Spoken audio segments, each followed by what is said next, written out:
আমাদেরকে আমাদের আল্লাহ দুনিয়া ছাড়তে বলে নাই, আখিরাত ভুলতে বলে নাই, দুনিয়া বাদ দিতে বলে নাই। আল্লাহ ওয়ালা তানসা নাসিবাকা মিনাদ দুনিয়া, আল্লাহ বলছে বান্দা দুনিয়া ভুলে যেও না। আমি বাজার, ব্যবসা, হাট ঘাট, চাকরি, ক্ষেত খামার, স্ত্রী, সন্তান, ঘর পরিবার, ঘুম, আহার, নিদ্রা, আমি কোনোটাই বাদ দিতে বলি নাই বান্দা, ছাড়তে বলি নাই। আমি আল্লাহ তোমাদের জিন্দিগি বানাইছি দুইটা, একটা হলো দুনিয়া আর একটা হলো আখেরাত। দুনিয়া তুমি কর্ম করবা আর আখেরাতের জন্য আমল করবা। দুনিয়া কর্ম, আখেরাত তোমার ধর্ম। দুনিয়ার জন্য করবা কর্ম, আখেরাতের জন্য করবা ধর্ম। তো ধর্ম এবং কর্ম, কর্ম এবং ধর্ম মিলবে, তোমার গন্তব্য জান্নাতি হবে। তাইলে এখন হুজুর একটা আশ্চর্য সুন্দর কথা কইছে যে আল্লাহ বলছে বান্দা দুনিয়া তোমার কর্ম, আখেরাতের জন্য তোমার ধর্ম। কিন্তু আখেরাত লম্বা সময়, দুনিয়া স্বল্প সময়। নবীজি সাল্লাল্লাহু আলাইহি সাল্লাম বলছেন একটা সাগরের মধ্যে যদি কেউ নিজের আঙ্গুল সুবায়, ভিজায়, তো আঙ্গুলের অগ্রভাগে যেটুকু পানি, এটুকুই হলো দুনিয়া, আর সাগরের বাকিটা পানি আখেরাত। তাইলে আখেরাত লম্বা না দুনিয়া লম্বা বলেন? কিন্তু মজার বিষয় হলো লম্বা হলো আখেরাত, স্বল্প হলো দুনিয়া। কিন্তু আল্লাহ তাআলা আমার হায়াত, আমার সময় স্বল্প দুনিয়ার জন্যই দিছেন বেশি, আর অনন্তকালের আখেরাতের জন্য আমল চাইছেন অল্প অল্প। সকাল 6টা বাজে 4 রাকাত ফজরের নামাজ, তাহলে 10 মিনিটের বিষয়। আবার দুপুর 1:30টা বাজে 10 রাকাত জোহরের নামাজ, 20 মিনিটের সময়। তাইলে ধরে নিলাম সকাল 6টার পরে 7টা, 8টা, 9টা, 10টা, 11টা, 12টা, 1টা, প্রায় 7.5 ঘন্টা পরে আবার 20 মিনিট। তাহলে সকালের 10 মিনিট আর দুপুরের 20 মিনিট, এই হলো 30 মিনিট মনে করেন আখেরাতের জন্য, আর 7.5 ঘন্টা আমার দুনিয়ার কর্মের জন্য। তাহলে স্বল্প সময়ের দুনিয়ার জন্য আমারে সুযোগ দিলেন বেশি, অনন্তকালের আখেরাতের জন্য আমলের জন্য চাইলেন আমার কাছে অল্প সময়। এটাও আল্লাহর জন্য আমরা দেব না? এটা ইনসাফ হইল? এটা বিবেকের দাবি হইল ভাইয়া? অতএব আমি অনুরোধ করছি, মেহেরবানি করে আমরা ভাবতে শিখি। আরে এই বাচ্চা লাগাই দিলেন কেন আপনারা, আবার নামাই দিলেন কেন? তাইলে শেষ, আমার কথা শেষ, আর অল্প একটু কথা। তাইলে আমি বলতে চাচ্ছি, আমরা যদি বুদ্ধিমান হইতাম তাইলে দুনিয়া আমাদের সুন্দরী চলে, আখেরাত সাথে নিলে দুনিয়া লস হয় না। আখেরাত সাথে নিলে 5 ওয়াক্ত নামাজ যদি কেউ মজবুত সিদ্ধান্ত নেয়, এটা কঠিন কিছু না। হালাল উপার্জনের কেউ সিদ্ধান্ত নিলে এটা কঠিন কিছু না। চরিত্র হেফাজতের সিদ্ধান্ত নিলে খোদার কসম এটা কিছুই না। আল্লাহ তাআলা হাদিসে কুদসিতে আছে, ওয়াদা দিছে, কেউ যদি আমি আল্লাহর ভয়ে চোখ হেফাজত করে, আমি তার দিলের মধ্যে ইমানের এমন স্বাদ দেব যে নগদ ইমানের মজা সে পাইতে থাকবে। খোদার কসম, এটা হাদিস। মান তারাকাহা মাখাফাতি আবদালতুহু ঈমানান ইয়াজিদু হালাওয়াতাহু ফি কলবি। তাহলে গুনাহ ছেড়ে দিলে, আল্লাহকে মেনে নিলে, আল্লাহর ইবাদত করিলে খুব কঠিন কিছু না, খুব কঠিন কিছু না। এই জন্য প্রিয় ভাই আমার, বাপ আমার, এই শেষ বেলায় আমি এই অনুরোধটাই করতে চাই, আমরা যদি বুঝি আখেরাত আমাদের জিন্দেগি, পরকালের জন্যই আমাদের প্রস্তুতি। আল্লাহর কথা হচ্ছে, কোরআনের কথা হচ্ছে, ওলামায়ে কেরাম নসিহত করতেছেন, এই সময়ও যদি আমার দিল আন্তরিক না হয় তো আর হবে কখন? আর হবে কখন? কোরআনুল কারীমের মধ্যে আছে, আল্লাহ তাআলা বলেন, ফাবিআইয়ি হাদিসিন বা'দাহু ইউমিনুন। আল্লাহ তাআলা বলেন, বান্দা এই কোরআনের চাইতে দামি আর কোন কথা বললে তুমি বিশ্বাস করতা? তুমি বলো। আল্লাহ নিজে জানতে চাচ্ছে আমাদের কাছে। ফাবিআইয়ি হাদিস, 23টা বছর আমি আল্লাহ কোরআন নাজিল করলাম, সর্বশ্রেষ্ঠ ফেরেশতাকে দিয়ে নাজিল করলাম, জিবরাইল, সর্বশ্রেষ্ঠ রাসূলের কাছে নাজিল করলাম, 23 বছর নাজিল করলাম, 30 পারা কোরআন নাজিল করলাম। আল্লাহ তাআলা জানতে চাচ্ছে আমাদের কাছে, বান্দা বলো না এরপরে এর চাইতে দামি আর কোন কথা বললে তুমি ঈমান আনতা, বিশ্বাস করতা, মেনে নিতা? তুমি বলো, তুমি বলো। এজন্য কোরআনুল কারীমের প্রতি আন্তরিক হওয়া, আল্লাহর কথার প্রতি সর্বোচ্চ মনোযোগী হওয়া, এটা আল্লাহর আদেশ, কোরআন শরীফের আদেশ এটা। ওয়া ইদা কুরিআল কুরআনু ফাসতামিউ লাহু ওয়া আনসিতু লাআল্লাকুম তুরহামুন। আল্লাহ তাআলা কোরআনে বলছে, যখন কোরআন পড়া হয় তখন তোমরা ফাসতামিউ লাহু, মনোযোগ দিয়ে শোনো, এবং ওয়া আনসিতু, চুপ থাকো, লাআল্লাকুম তুরহামুন, অবশ্যই তোমাদের উপরে রহমত বর্ষিত হবে। তাইলে দোস্ত, এটা জরুরি, একজনই শুনুক, আমার কোনো অসুবিধা নাই, কিন্তু মনোযোগ দিয়ে শুনুক। গাফেল কোনোদিন লাভবান হয় না। এ খামখেয়ালি করতেছে, কেন হাসে, কেন কাঁদে।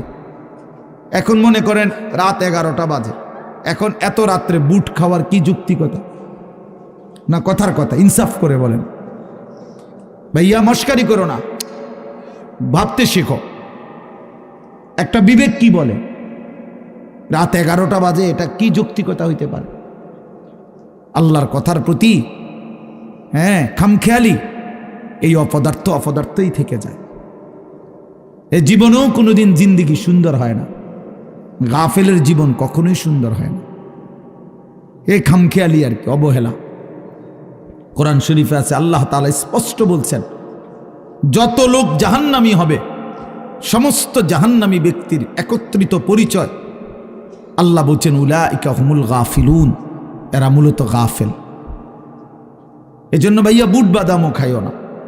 আমার কথা হলো, অল্প সময় দিল দিয়ে, আন্তরিকতা নিয়ে, নিজের ভালো, নিজের কল্যাণের জন্য আল্লাহর কথা শুনলে বরকত হবে। আল্লাহর কথা শুনলে বরকত হবে। লাআল্লাকুম তুরহামুন, আল্লাহ বলছে, মনোযোগ দিলে, চুপ থাকলে আমি আল্লাহ তোমাদের উপরে রহমত বর্ষণ করব, রহমত বর্ষণ করব।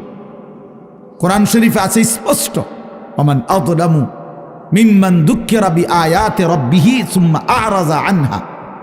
তার চাইতে বড় জালেম, পাপী আর কেউ হইতে পারে না, যার সামনে আল্লাহর কোরআন তিলাওয়াত করা হয় অথচ সে তার থেকে বিমুখ, অমনোযোগী। খোদার কসম, আল্লাহ বলছে, সে সবচেয়ে বড় জালেম। ইন্না মিনাল মুজরিমিনা মুনতাকিমুন, আল্লাহ বলেন, এমন পাপী, এমন নাফরমান থেকে আমি নিজে প্রতিশোধ নেব, প্রতিশোধ নেব। তার মানে জীবনভর আল্লাহ তাআলা এটা ওয়াদা দিয়ে রাখছে, আমার কথার প্রতি অবজ্ঞা করলা, তোমার প্রতিশোধ আমি নেব, তোমার বরবাদি তুমি দেখবা নিশ্চয়। এই জন্য আমরা আন্তরিক হওয়া চাই আল্লাহর কথার প্রতি। কোরআনুল কারীমের মধ্যে আছে, তাকশাইরু মিনহু জুলুদুল্লাযীনা ইয়াখশাউনা রাব্বাহুম। আল্লাহ পাক নিজে বলছে, কোরআনুল কারীমের বৈশিষ্ট্য, কোরআন যখন মুমিন শুনবে তো যাদের কলিজার ভিতরে আল্লাহর ভয় আছে, তাদের শরীরের চামড়া পশম সহ দাঁড়িয়ে যাবে, শিহরে উঠবে শরীর, সারা দেহের চামড়া নড়ে উঠবে। আল্লাহর কোরআনের বৈশিষ্ট্য এটা। হাদিসের মধ্যে আছে, আল্লাহর নবী সাল্লাল্লাহু আলাইহি সাল্লাম হযরত আব্দুল্লাহ ইবনে মাসউদ বলছেন, আমি নবীজির সামনে কোরআন পড়ে শুনাইলাম, নবীজিকে শুনাইছেন উনি। তিনি বলেন, আমি 40 আয়াত একটানা নবীজির সামনে তেলাওয়াত করলাম, মাথা নিচের দিকে নামাইয়া। 40 আয়াত পড়ার পর নবীজি আমাকে বললেন, হাসবুকাল আন, এখন থামো। এই লাল শার্ট, এই যে খুঁটির মধ্যে হেলান দিয়ে আছো তুমি, তুমি সরো এখান থেকে, ফালতু কোথাকার বেটা, ফাইজলামি করো কেন এখানে? তোমারে তো বাধ্য করে নাই কেউ, ফাইজলামি না থামলে বাইরে যাও। মস্কারি করে অনেকে আছে এমন গাদ্দার যে, হুজুর আমি কোনোদিন কারো কথা শুনি না, আপনি বললে হবে কি? কথা বোঝেন নাই? সাবধান ভাইয়া, আমার কোনো আপত্তি নাই, তুমি চলে যাও, কোনো সমস্যা নাই। গাফেলকে বলে কোনো দরকারই নাই আমার, কিন্তু আল্লাহর কথার প্রতি মনোযোগী হইতে হবে। প্রতি ঘন্টা আমারও, প্রতি ঘন্টা আপনারও, প্রত্যেক মিনিট আমারও, প্রত্যেক মিনিট আপনারও। যে হায়াত আপনার যায় সেই হায়াত আমারও যায়, প্রত্যেক সেকেন্ড আমারও যায়, আপনারও যায়। এক বুজুর্গকে আমরা কিতাবে পড়ছি, কিমাতুজ্জামান ইনদাল উলামা, একটা প্রসিদ্ধ আরবি কিতাব আছে, ওলামায়ে কেরামের নিকট সময়ের মূল্য। ওই বইতে আছে এক বুজুর্গকে এক ব্যক্তি আইসা বলছে, হজরত আপনার সাথে আমি একটু কথা বলতে চাচ্ছি। হজরত বললেন, কোনো দিনই মাসআলা? বললেন, না, এমনিই একটু কথা বলব। উনি বলছেন, তাহলে তুমি সূর্যকে যেটুকু সময় তুমি কথা বলবো ওইটুকুর জন্য থামায় রাখো। কসম, আমরা কিতাবে পড়ছি। উনি বলছে, তুমি সূর্যকে থামায় রাখো, যেটুকু সময় তুমি আমার সাথে কথা বলবা ওইটুকু সময়ের জন্য যদি তুমি সূর্যের গতি থামায় রাখতে পারো তাহলে কথা বলতে পারো, নাই তো আমার এইটুকু সময় তুমি নষ্ট করার কোনো অধিকার রাখো না। এই 20 মিনিট তো আমার সময়, তুমি আমার সেই 20 মিনিট নষ্ট করবা কেন? এই আধা ঘন্টা তো আমার টাইম, তুমি আমার হায়াতের আধা ঘন্টা নষ্ট করবা কেন? হ্যাঁ, প্রয়োজনীয় মাসআলা হলে বলতা, শুধু শুধু কথা, শুধু শুধু কি জামা এটা জাফানি টরে কত দিয়া লইছেন? 260 টাকা। ধর মিয়া, 220 টাকা দিয়া সিল্লাইয়া বেছে। হ্যাঁ, আমারে কইতেন মিয়া কয় গজ লাগবে মিয়া? হ্যাঁ, আমার পরিচিত কত দোকান আছে। হ্যাঁ, এই মানে এই বলতেছে এটার উপরে বেডার এটা সিলাইয়া আজকে 3 মাস হয়ে গেছে, ওই জামাটা পরে হে এখন 220 টাকা দিয়ে কাপড় কিনে। এগুলা অপ্রয়োজনীয় কথা না, বেহুদা কথা, অনর্থক কথা। এই জন্য দোস্ত ভাইয়া, জিন্দিগি এত গাফিল হইতে নাই। সারাক্ষণই খামখেয়ালি, হাসি মজাক ঠাট্টা, এত মাতাল, এত পাগল, এত প্রতিবন্ধী। তুমি প্রতিবন্ধীর দিকে তাকায় দেখো, পাগলের দিকে মাতালের দিকে তাকায় দেখো, সে তো সারাক্ষণ অ্যাবনর্মাল। কিন্তু ইমানদার মোমেন সুস্থ মানুষ, তার জিন্দিগির হিসাব থাকে, পরিকল্পনা থাকে। আমি হাসবো কেন, কাঁদবো কেন, আমি হাঁটবো কেন, বসবো কেন, আমি ঘুমাবো কতক্ষণ, আমি জাগবো কতক্ষণ। আমার যদি জিন্দিগির কোনো হিসাব কিতাব না থাকে, এ তো অসুস্থ, এ তো পাগল মাতাল ভাইয়া। জিন্দিগি যার কোনো লক্ষ্য উদ্দেশ্য নাই, টার্গেট নাই, গন্তব্য নাই। কোত্থেকে আসলাম, কেন আসলাম, কে আমারে বানাইলেন, কেন বানাইলেন? আহা, এটা কি কোনো জিন্দিগি ভাইয়া? বলো ছেলেরা, রাতের বাজে 3টা তুমি ঘুমাও না, দিনের বাজে 10টা তুমি ওঠো না, এটা কি জিন্দিগি? রাত 3টা বাজে গেছে তুমি ঘুমাচ্ছ না কেন? সকাল 10টা বাজে গেছে তুমি উঠছো না কেন? তোমার ঘুমেরও কোনো সিস্টেম নাই, উঠারও কোনো সিস্টেম নেই।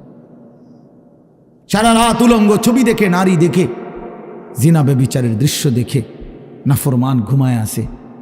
সকাল 10টা বাজে গেছে, উঠারও কোনো নাম নাই।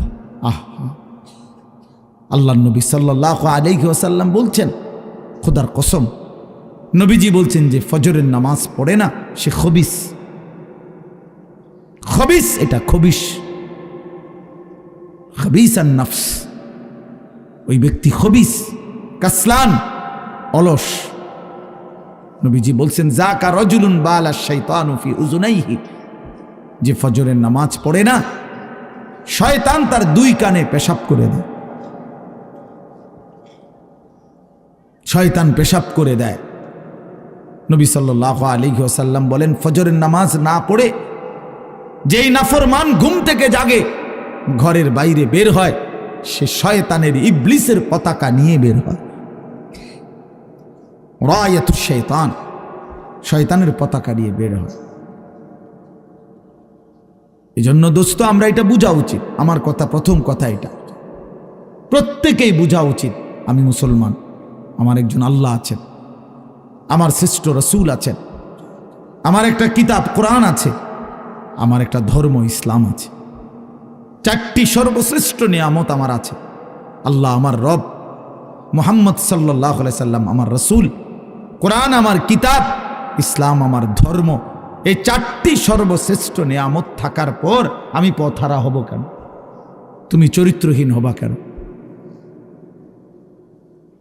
তুমি দুশ্চরিত্র হবা কেন ভাইয়া? কিসের অভাবে নষ্ট হয়ে গেল? কিসের অভাবে? খোদার 365 দিনের 1 বছরে তোমরা যেই ছেলে কোনোদিন ফজরের নামাজ পড়লা না, প্রিয় ভাই ইনসাফের সাথে বলো এটা মুসলমান? মুসলমানের বাচ্চা তো নিকৃষ্ট হয়। তুমি কোনো মায়ের ঘরেও জন্ম নিছো, মুসলমানের ঘরে 365 দিনে খোদার 1 বছর কোনোদিন মনে পড়ল না ফজরের নামাজের কথা? মুসলমান এত বড় গাদ্দার হয়? মুসলমানের বাচ্চা এত বড় নাফরমান হয়? আহা, আফসোসের বিষয়। ওই মা যে 2 বছর দুধ পান করাইলেন এই জন্যই, মা যে 9টা মাস পেটে ধারণ করলেন এই জন্যই। এক মা তার সন্তানকে বুকে ধরায়া দুধ পান করাইছে 2 বছর, এই আশায় যে 16 বছর বয়সে আমার ছেলেটা দিন রাত উলঙ্গ ছবি দেখবে, নারী আর ছবি আর মাতালের মতো জিন্দিগি কাটাবে। এই ছিল মার স্বপ্ন, এই ছিল মায়ের গর্ভে ধারণ, এর উদ্দেশ্য। ইনসাফ করো ভাইয়া, ইনসাফ করো দয়া করে। দোস্ত, তোমার ভালো তোমাকেই বুঝতে হবে, তোমার কল্যাণ বুঝার তোমাকেই বুঝতে হবে। এই পৃথিবী স্বার্থপর, স্বার্থপর এই দুনিয়া। কেউ কাউরে মনে রাখে না, কেউ কাউরে মনে রাখে না, কেউ কাউরে মনে রাখে না। এই দুনিয়া, আমার যেদিন মৃত্যু হবে সেদিনও পৃথিবীতে আলো উঠবে, সূর্য উঠবে। এই রং তামাশার এই দুনিয়ার ব্যস্ততার এই ফুর্তি চলতেই থাকবে, কিন্তু আমি কবরে চলে যাইতে হবে। এজন্য আমাদের প্রত্যেকেই এটা ইনসাফের সাথে ভাবা উচিত, অনিবার্য এক বাস্তবতা। প্রিয় ভাই, চিরন্তন এক সত্য যে আমাকে মরতে হবে। পৃথিবীর কোনো যুক্তি, কোনো বিশ্লেষণ, কোনো শক্তি, কোনো ক্ষমতা, কোনো বাহাদুরি দিয়েই যেহেতু মৃত্যুকে আমি আড়াল করতে পারবো না, কবরকে আমি ঠেকাইতে পারবো না, অতএব যেই পরিস্থিতির মুখোমুখি আমাকে হতেই হবে, বুদ্ধিমান বিবেকবান উচিত সেজন্য নিজে প্রস্তুতি নাও। যেহেতু কবরে যেতেই হবে আমাকে, কোনো যুক্তি নাই বলে আমি বুঝি নাই, না না বুঝলেও মরে যাবে, খেয়াল না করলেও মরে যাবে, হাসলেও মরণ, কাঁদলেও মরণ। সুখের অট্টালিকাতেও মৃত্যু হয়, জীর্ণ কুঠির কুড়ে ঘরেও মৃত্যু হয়। জীবনে যে কোনোদিন সুখ দেখে নাই সেও মরে যাবে, জীবনে যে কোনোদিন দুঃখ দেখে নাই সেও মরে যাবে।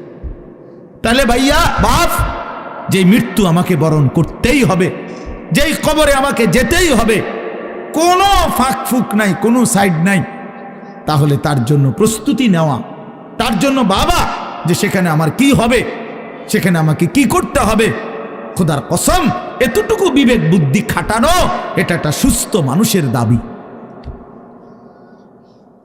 সুস্থতার দাবি, এটা ইনসাফের দাবি, বিবেকের দাবি।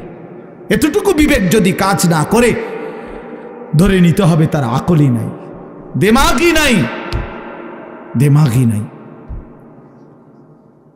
এজন্য কুরআনুল কারীমে আল্লাহ তাআলা বলছে, নাফরমানের দিল আছে কিন্তু কিছুই বোঝে না, নাফরমানের কান আছে শোনে না, চোখ আছে দেখে না। এজন্য আল্লাহ তাআলা বলছেন, উলাইকা কাল আনআম, নাফরমান এক ধরনের জানোয়ার। প্রত্যেক পাপী হলো এক ধরনের জানোয়ার, নাফরমান জানোয়ার বেটা। আনআম চতুষ্পদ জন্তু। কারণ যার বিবেক কোনো কাজ করে না, বানানেওয়ালাকে চিনে না, সে চিনল কি? সৃষ্টিকর্তাকেই যে বোঝে না, খোদার কসম সে কিছুই বোঝে না, কিছুই বোঝে না। যার আল্লাহ নাই তার কিছুই নাই। আল্লাহকে হারিয়ে সব পেলেও কিছু পায় হয় না, আল্লাহকে পেয়ে সব হারালেও কিছুই হারায় না। জুতু মেরা তু সব মেরা। আমি এই জন্য অনুরোধ করছি, আলহামদুলিল্লাহ যথেষ্ট বয়ান হয়েছে। আমরা রাত গভীরে ইনসাফের সাথে এই যে কয়জন আমরা বসছি, প্রত্যেকের কাছে আমার কথা এটা, আমরা ভাবা উচিত। ইস্তাফতি কালবাক, নবী সাল্লাল্লাহু আলাইহি ওয়াসাল্লাম বলছেন, তোমার দিলকে প্রশ্ন করো, তোমার বিবেককে জিজ্ঞেস করো। এমনটাই হওয়া উচিত মুসলমান। তোমার বিবেক কি বলে? একটা ছেলে বেনামাজি, তুমি আইসা দাঁড়াইয়া বলো, ভাইয়া 1 মিনিট তুমি মাইক ধরে বলো, মুসলমান এমনই হওয়া উচিত। তুমি দোস্ত তোমার ধর্মের ব্যাপারে একটা লাইন বলো, তুমি বলো তোমার ধর্মের ব্যাপারে তুমি 1 লাইন বলো। তোমার রসুলকে এভাবে প্রত্যাখ্যান করা উচিত। কোনোদিন তোমার চুল নবী সাহাবী আউলিয়াদের মতো হবে না। কোনোদিন তোমার জামা পোশাক নবী সাহাবী আউলিয়াদের মতো হবে না। কোনোদিন তোমার চলাফেরা সাজগোজ নবী সাহাবী আউলিয়াদের মতো হবে না কোনোদিন। তাহলে কি যোগ্যতায়, কি কারণে আমরা মুসলমান? যাদের কপালে সেজদা নাই, তুমি কিভাবে মুসলমান? যার লেবাসে পোশাকে ইসলামের কোনো চিহ্ন নাই, তুমি কোন যুক্তিতে মুসলমান ভাইয়া? কোন যুক্তিতে মুসলমান? আল্লাহ নবী সাল্লাল্লাহু আলাইহি ওয়াসাল্লাম বলছেন, ফারকু মা বাইনানা ওয়া বাইনাল কুফরি আস-সালাহ। আমাদের মাঝে আর কাফেরের মাঝে পার্থক্য নামাজ। নামাজ মুমিন আর কাফেরের পার্থক্য করে। এটা কি মুসলমান না বেঈমান? এটার প্রমাণের চিহ্ন খোদার কসম ভোটার আইডি কার্ড না, জন্ম নিবন্ধন সনদ নয়, সেজদা। সেজদা এই কপাল দুনিয়ার কোনো কাজে ব্যবহার হয় না। পৃথিবীর কোনো উপার্জনের জন্য কপাল লাগে না। চাকরি, ব্যবসা, ক্ষেত খামার, অটো, সিএনজি, ফসল, দেশ বিদেশ। ভাইয়া ইনসাফের সাথে ভাইবা দেখো, বাবারাও ভেবে দেখেন, এই কপাল কোনো উপার্জনের কাজে ব্যবহার হয় না। উপার্জনের কাজে হাত ব্যবহার হয়, পাও ব্যবহার হয়, মেধা ব্যবহার হয়, যোগ্যতা ব্যবহার হয়। কপাল কোনো কামাই রোজগারের জন্য ব্যবহার হয় না। কপাল রব্বে করিম বানাইছেন শুধু সেজদার জন্য, শুধু সেজদার জন্য, শুধু সেজদার জন্য, শুধু সেজদার জন্য। এই জন্য যে কপালে সেজদা নাই ওইটা মানুষের বাচ্চা না। যে কপালে সেজদা নাই ওটা মুসলমানের বাচ্চা না, ওটা মানুষের বাচ্চা না। যে জিন্দিগি সেজদাবিহীন জিন্দিগি, ওইটা জন্তু জানোয়ারের জিন্দিগি। কোরআন শরীফে আছে, কোরআন শরীফ স্পষ্ট আছে, সূরা আরাফের মধ্যে আছে। আল্লাহ বলছেন, ওয়াত্তাবা হাওয়াহু ফামাসালুহু কামাসালিল কালব। প্রিয় বন্ধু শুনো মিয়া, আল্লাহ বলছে মনের ইচ্ছা মতো যে চলে, মনের চাহিদার যে অনুসরণ করে। কেন নামাজ পড়ো না? তোমার মন চাইছে দেখা পড়ো না। কেন সারা রাত নারী দেখলা, ছবি দেখলা সারাদিন? তোমার মন চাইছে দেখা। কেন তুমি পেশাব পায়খানার পরে ঢিলা কুলুক টয়লেট পেপার পাক পবিত্র ঠিক মতো হও না? কেন? তোমার মন চাইছে দেখা। কেন তোমার জবানে একবারও তোমার মালিকের নাম উচ্চারণ হয় না? তোমার মন চাইছে। এই জন্য তুমি যা ইচ্ছা তাই করতেছ, কেউ তোমারে বাধা দিচ্ছে না। আল্লাহর কসম, আল্লাহ কোরআনে বলছে, এই যে মনের ইচ্ছা মতো যে চলে, ওয়াত্তাবা হাওয়াহু, যে তার মনের চাহিদার অনুসরণ করে, ফামাসালুহু কামাসালিল কালব। আল্লাহ বলে তার উদাহরণ হলো, তার দৃষ্টান্ত হলো কুত্তার মতো, কুত্তার মতো, কুত্তার মতো, কুত্তার মতো, কুত্তার মতো। এটা ওই জিন্দিগি কুত্তার জিন্দিগি, ওই জিন্দিগি কুত্তার জিন্দিগি, যে জিন্দিগিতে তার মালিকের গোলামি নাই। এই জন্য মনে রাখো, যাদের কপালে ছেলেরা সেজদা নাই, তোর জিন্দিগি কুত্তার জিন্দিগি, মনে রাখিস। আমার নাম মনে রাখিস, আমি বলছি, আমার নাম আনিসুর রহমান। আমার নাম মনে রাখো। ওই জীবন কুত্তার জীবন, যে জীবনে সেজদা নাই। ওই জিন্দিগি জানোয়ারের জীবন, যে জীবনে মালিকের গোলামি নাই, আল্লাহর নাফরমানি যে জীবন। কেন সেজদা দিবা না? তুমি মানুষ না? তুমি জানোয়ার? তুমি কুকুর? তুমি বিড়াল? তুমি শূকর? তুমি সেজদা দিবা না কেন? তুমি এক পবিত্র মায়ের ঘরে জন্ম নিছ, তুমি এক ইমানদারের সন্তান, তুমি কেন সেজদা দিবা না? বলুন বাপ, আপনারা যারা বাবা আছেন, আপনাদের কাছে আপনারা বুঝাপড়া করেন। মুসলমান যদি হয়ে থাকেন, বুঝাপড়া করেন নিজের ছেলের ব্যাপারে। আরে ছেলের বিদেশ পরে বেটা, ছেলের দুনিয়া পরে, ছেলের ঘর বাড়ি বিল্ডিং সোফা ফার্নিচার পরে মিয়া। আগে ছেলের সাথে বোঝাপড়া করেন। তুই যদি মুসলমানের বাচ্চা হয়ে থাকস, কেন ফজরের নামাজ পড়বি না? আমি যদি তোর বাপ হয়ে থাকি, তুই যদি আমার সন্তান হও, তাহলে ইমানদারের সন্তান কেমনে বেনামাজি হয়? ইমানদারের মেয়ে কেমনে বেপর্দা হয়? ইমানদারের স্ত্রী কেমনে বেপর্দা হয়? ইমানদারের সন্তান কেন 24 ঘন্টা আল্লাহর নাফরমানি করবে? আপনি তারে আল্লাহ চিনাইতে পারলেন না, জীবনে কি চিনাইলেন? আপনি তাকে বানানেওয়ালা চিনাইতে পারলেন না। আহা বন্ধু, করলেনটা কি? আহারে বাপ, কি করলেন আপনি? কার জন্য সোফা বানাইলেন? কার জন্য খাট বানাইলেন? আপনার বানানো খাটে আপনার অসভ্য সন্তান সারা রাত উলঙ্গ ছবি দেখে। আপনার বানানো সোফাতে বসে আপনার স্ত্রী, ছেলে মেয়ে রঙিন সিনেমায় নর্তকীর নাচ দেখে টেলিভিশনে বসে বসে। সফলতা এটা? এটা সফলতা? এটা কামিয়াবি আপনার? এটা কামিয়াবি? তো কি বুঝাইতে চাইলেন? এর দুর্বিবেক নাই বাবার? এতটুকু বিবেক হবে না? কোরআন শরীফে আছে সূরা হুদের মধ্যে নূহ আলাইহিস সালাম ওনার বেঈমান সন্তানের জন্য যখন ডুবে যাচ্ছিল দোয়া করছিল, ইন্না ইবনি মিন আহলি, এই শব্দটা বলছিল নূহ নবী। আল্লাহ, ওই যে ছেলেটা ডুবে যাচ্ছে এটা আমার পরিবার, আমার বংশধর, আমার সন্তান। এই কদ্দুর কথা শুধু কইছে, এর দূরে শুধু কইছে, আর কিচ্ছু বলে নাই যে আল্লাহ তারে মাফ করে দেন, তারে মুক্তি দিয়া দেন, তারে ডুবানির থেকে বাঁচায় দেন, কিচ্ছু কয় নাই। এই কথা এখানে শুধু কইছে, আল্লাহ ওই যে ছেলেটা আমার পরিবার, আমার সন্তান। মানে মনের আবেগে আর কিছু কইতেছে না। কোরআন শরীফে আছে আল্লাহ তাআলা কোরআনের আয়াত নাজিল করছে, আল্লাহ ওয়াহি নাজিল করছে, ইয়া নূহ, হে নূহ, ইন্নাহু লাইসা মিন আহলিক, সাবধান, ওটা তোমার সন্তান না। সরাসরি কোরআন শরীফ, এটা তোমার সন্তান নয়। ইন্নাহু আমালুন গায়রু সালিহ, এটা বেআমল, গায়রু সালেহ। আমলে সালেহকে কি বলে? নেক আমল বলে। তাহলে আমলে গায়রে সালেহ এটাতে কি বলে? বদ আমল। এটা আপনারা বুঝছেন না কথা? এটা সহজ কথা। আল্লাহ বলছে ও বদ আমল, ও নাফরমান, অতএব ও আপনার সন্তান না। এজন্য আমি পরিষ্কার ছেলেদেরকে বলি, বাবা তোরা যারা বেনামাজি, তুই মুসলমানের সন্তান না। মনে রাখিস বেটা, তুই লাওয়ারিস, তুই বেওয়ারিস, তোর কোনো মা নাই, তোর কোনো বাবা নাই, তোর কোনো পিতৃ পরিচয় নাই। মোবাইলের ওই নর্তকী তোর পরিচয়, মোবাইলের ওই উলঙ্গ নারী তোর পরিচয় হইতে পারে না। তুই কোনো মুসলমানের বাচ্চা না, ইমানদারের সন্তান নাফরমান হয় না। মনে রাখো। দেখো নারী, দেখো আরো দেখো, 16 বছর বয়সেই এত নারী দেখে ফেললা, 18 বছর বয়সেই এত উলঙ্গ ছবি দেখে ফেললা, বাকি জিন্দিগি কি করবা?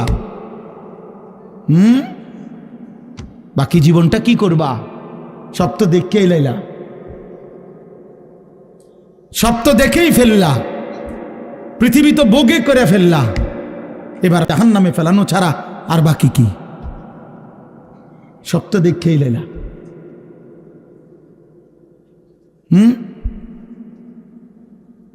হালাল স্ত্রীর ভালোবাসা তো আর মিলবে না, পবিত্র স্ত্রী তো আর মিলবে না। আল্লাহ কোরআনে ওয়াদা দিছে, যেই পুরুষ খবিস, অসৎ চরিত্রের, আল্লাহর ওয়াদা তার স্ত্রীও মিলবে খবিস। কি আয়াত? আল খাবিসাতু লিল খাবিসিন ওয়াল খাবিসুনা লিল খাবিসাত।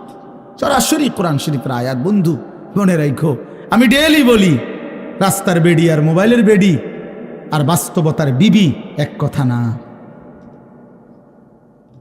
রাস্তার নারী 2 নম্বর হইলে তোমার সমস্যা নাই, মোবাইলের নর্তকী 3 নম্বর হইলেও তোমার সমস্যা নাই। কিন্তু তোমার বউ যদি 2 নম্বর হয়, চরিত্রহীন হয়, তুমি বুঝবা দুনিয়া কারে বলে। তোমার হায়াতই তখন হয়ে যাবে জাহান্নামের টুকরা। এজন্য প্রিয় সন্তান মনে রাখো, এত অল্প বয়সে এত নষ্ট হইও না, এত কম বয়সে এত চরিত্রহীন হইও না, এত চালাক ভাইব না নিজেরে, এত চালাক ভাইব না, এত বুদ্ধিমান মনে করো না। তোমরা অনেক চালাক মনে করতেছো নিজেরে। কেন? বাপে কিছু কয় না, মায়ে কিছু বলে না। আহা, আমি আজকেও বলছি সাদ ভাই, আমার জীবনের সবচেয়ে আশ্চর্য লাগে, আহারে একটা ছেলের 18 বছর বয়স, এক ওয়াক্ত নামাজ পড়ে না, সারাদিন মোবাইল, চুলের বাহার, সারাদিন বন্ধুদের আড্ডায় শেষ। একটা মা, আপন মা, বাপ, আত্মীয় স্বজন, পাড়া পড়শি কেউ তারে কদ্দুর ডাকে না। কিরে বাবা, একটা ছেলে বাইবো ভাইয়া, তোমারে শুধু বলি, তুমি একটাবার ইনসাফের সাথে ভেবে দেখো, তুমি প্রতিনিয়ত গুনাহ আর অশ্লীলতার মধ্যে ডুবে যাচ্ছ, কিন্তু কেউ তোমারে কদ্দুর ডাকেও না। কিরে বাবা, তুই এরম করস কা? আরে তোর কি আল্লাহ নাই, আখেরাত নাই? তোর কি বাবা কবর নাই? কেউ তারে কদ্দুর মনে করায় না। এমন অভিশপ্ত হইল কেন? ইনসাফ কি বলে? মানে ওরে কেউ ডাকে না কা? আপন মাও আপন সন্তানকে ডাকে না, বাবাও ডাকতেছে না, কেউ তারে ফিরাচ্ছে না। তোমারে সবাই ছেড়ে দিছে কেন বাবা? এর মূল কারণ মনে রাখেন ছেলেরা, বাপ মনে রাখো, যার উপরে আল্লাহর লানত পড়ে, খোদার লানত, তারে গোটা সৃষ্টি ঘৃণা করে। তোমারে আর কেউ পছন্দ করে না, এই জন্য কেউ তোমারে আর ডাকে না। আমি যদি আমার ছোট ভাই হয়, আমি যদি তার অন্যায়ের কারণে ডাইকা আনে থাপ্পড় দেই, মারি, শাসন করি, এটা তার জন্য কল্যাণ, কারণ আমি তারে ফিরাই আনলাম। আরেক হইল আমি তার সাথে এতটা রাগ করলাম যে যা, তোর যেটা মনে কর তুই এটা কর, ফিসা দিয়া ফির তোর কপালে, তুই যা, আমি তোরে কোনোদিন ডাকবো না, বলবো না, ছুঁইবো না, যা মন চায় তুই যা কর।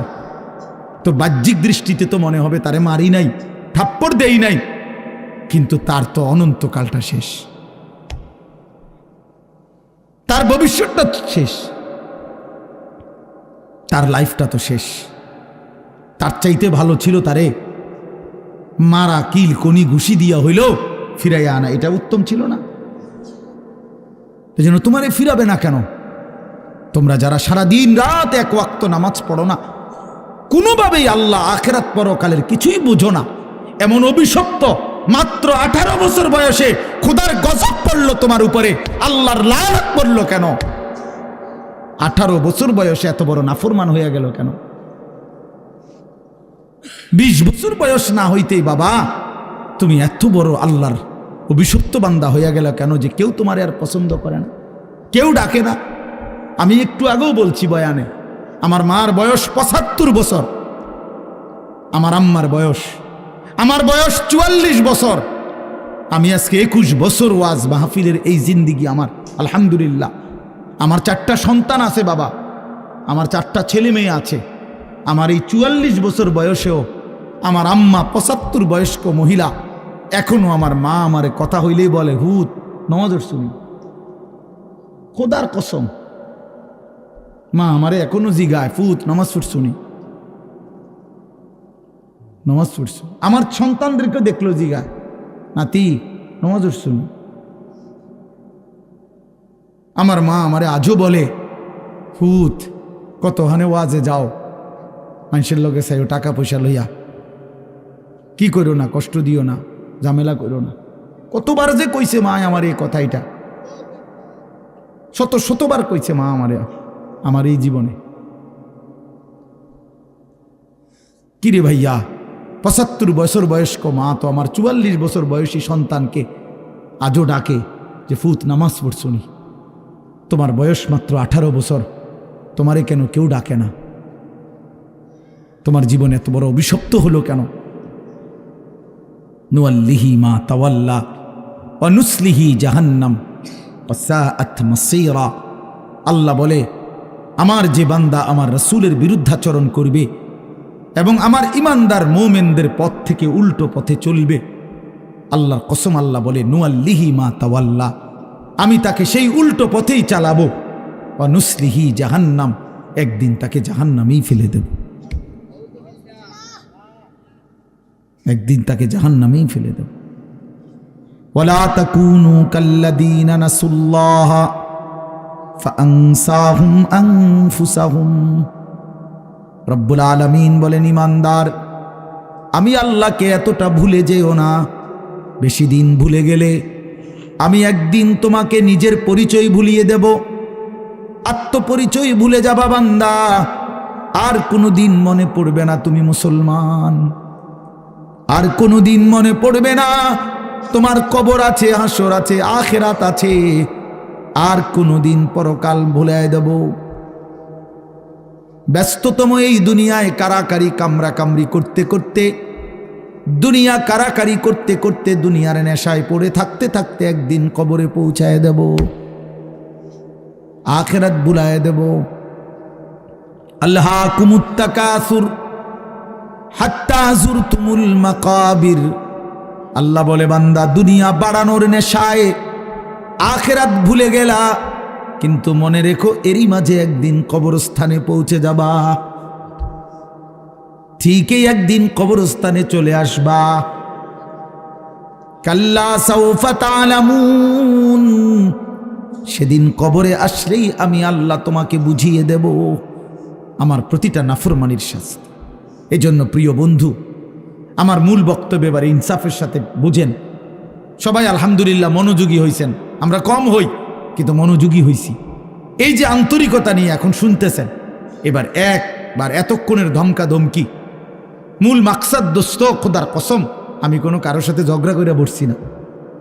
ঝগড়া করে বসছি ভাইয়া এমন তো না যে কারোর সাথে আমার কাজ যা ঝগড়া হয়েছে। এই এতগুলো ধমকের মাকসাদ তো ফিরাইতে চাই, তোমার বিবেক জাগাইতে চাই, ইমানদারের বিবেক জাগাইতে চাই। এই জন্য এতগুলো শক্ত কথা বললাম। অর্থ হইল দিলটা জাগুক, ইনসাফ আসুক, বিবেক আসুক, জাগুক।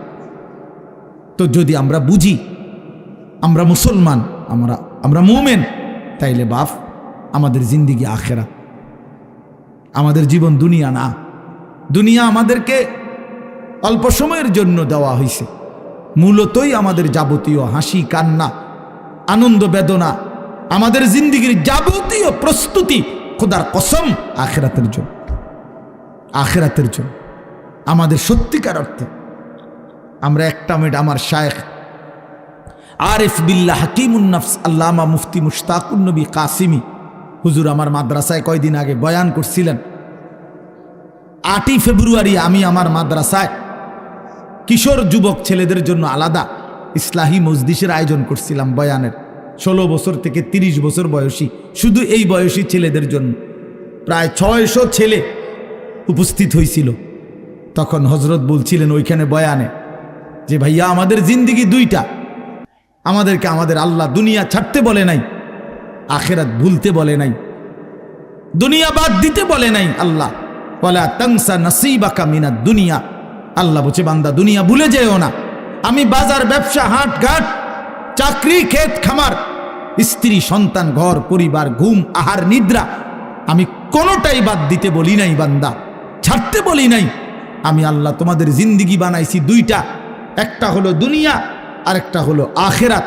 দুনিয়া তুমি কর্ম করবা আর আখেরাতের জন্য আমল করবা। দুনিয়া কর্ম, আখেরাত তোমার ধর্ম। দুনিয়ার জন্য করবা কর্ম, আখেরাতের জন্য করবা ধর্ম। তো ধর্ম এবং কর্ম, কর্ম এবং ধর্ম মিলবে, তোমার গন্তব্য জান্নাতি হবে। তাইলে এখন হুজুর একটা আশ্চর্য সুন্দর কথা কইছে যে আল্লাহ বলছে বান্দা দুনিয়া তোমার কর্ম, আখেরাতের জন্য তোমার ধর্ম। কিন্তু আখেরাত লম্বা সময়, দুনিয়া স্বল্প সময়। নবীজি সাল্লাল্লাহু আলাইহি সাল্লাম বলছেন একটা সাগরের মধ্যে যদি কেউ নিজের আঙ্গুল সুবায় ভিজায়, তো আঙ্গুলের অগ্রভাগে যেটুকু পানি এটুকুই হলো দুনিয়া, আর সাগরের বাকিটা পানি আখেরাত। তাইলে আখেরাত লম্বা না দুনিয়া লম্বা বলেন? কিন্তু মজার বিষয় হলো লম্বা হলো আখেরাত, স্বল্প হলো দুনিয়া।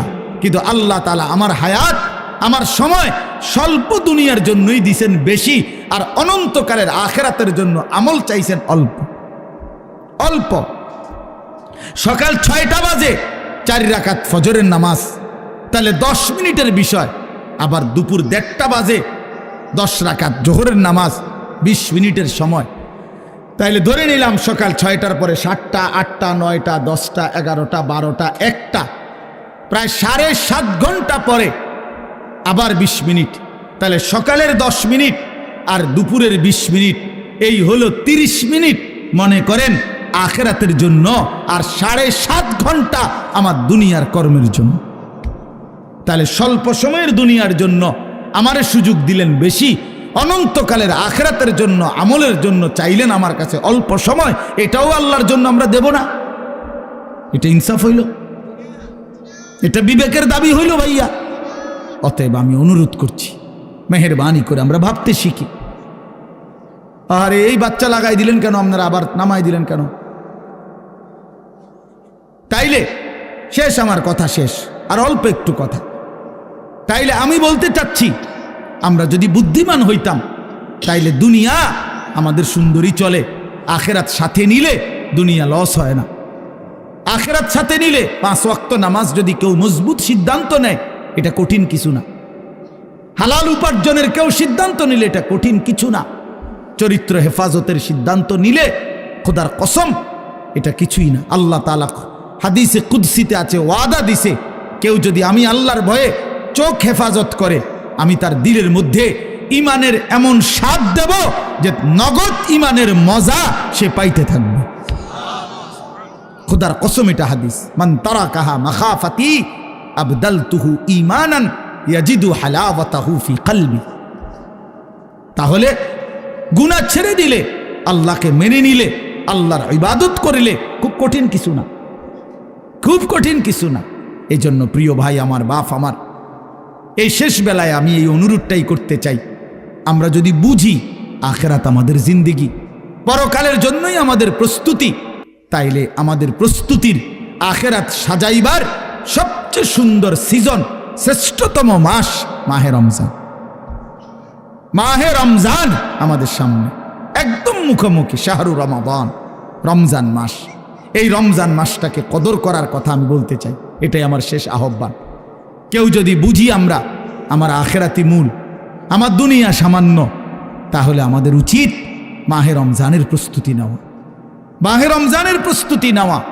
মাহে রমজান আল্লাহ নিজের, এই যে প্যান্ডেল আপনারা সাজাইছেন সুন্দর করে মাহফিলের জন্য, খোদার কসম আল্লাহ তাআলা বলে, বান্দা রমজান আমি নিজ হাতে সাজিয়েছি আমার বান্দাকে জান্নাত দেওয়ার জন্য,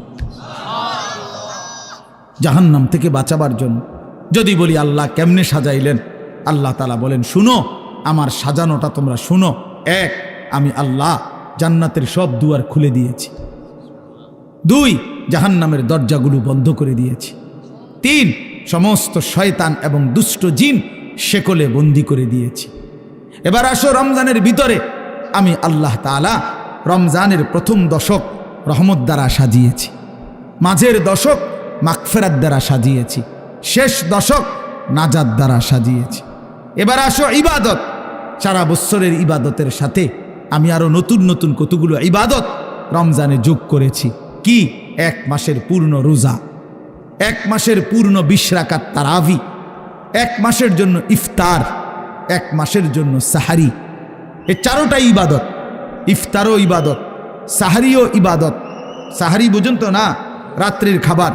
এরপরে রোজাটাও ইবাদত, এরপরে 20 রাকাত তারাবিও ইবাদত। আল্লাহ বলেন এরপরে শেষ দশক, শেষের 10 দিন এতেকাফ, মসজিদের এতেকাফ আমি এর দ্বারা সাজিয়েছি। শেষ দশকের বেজর রাত্রিগুলো আমি আল্লাহ তাআলা সবে কদরের দ্বারা সাজিয়েছি। সুবহানাল্লাহ। এরপরে আল্লাহ বলেন নেকির হিসাব, নেকির হিসাব হইল একটা নফল একটা ফরজের সমান, একটা ফরজ 70টা ফরজের সমান। একজন রোজাদারকে ইফতার করাইলে 3টা পুরস্কার, গুনাহ মাফ, জাহান্নাম থেকে মুক্তি, রোজাদারের সমপরিমাণ নেকি, সমপরিমাণ নেকি। আল্লাহ তাআলা বলে, বান্দা এতভাবে আমি আল্লাহ রমজানকে সাজাইলাম, উদ্দেশ্য কি? শুধু তোমাকে জান্নাত দেব, তোমাকে আমি জান্নাত দিতে চাই বান্দা, তুমি নেও বান্দা, লাআল্লাকুম তাত্তাকুন।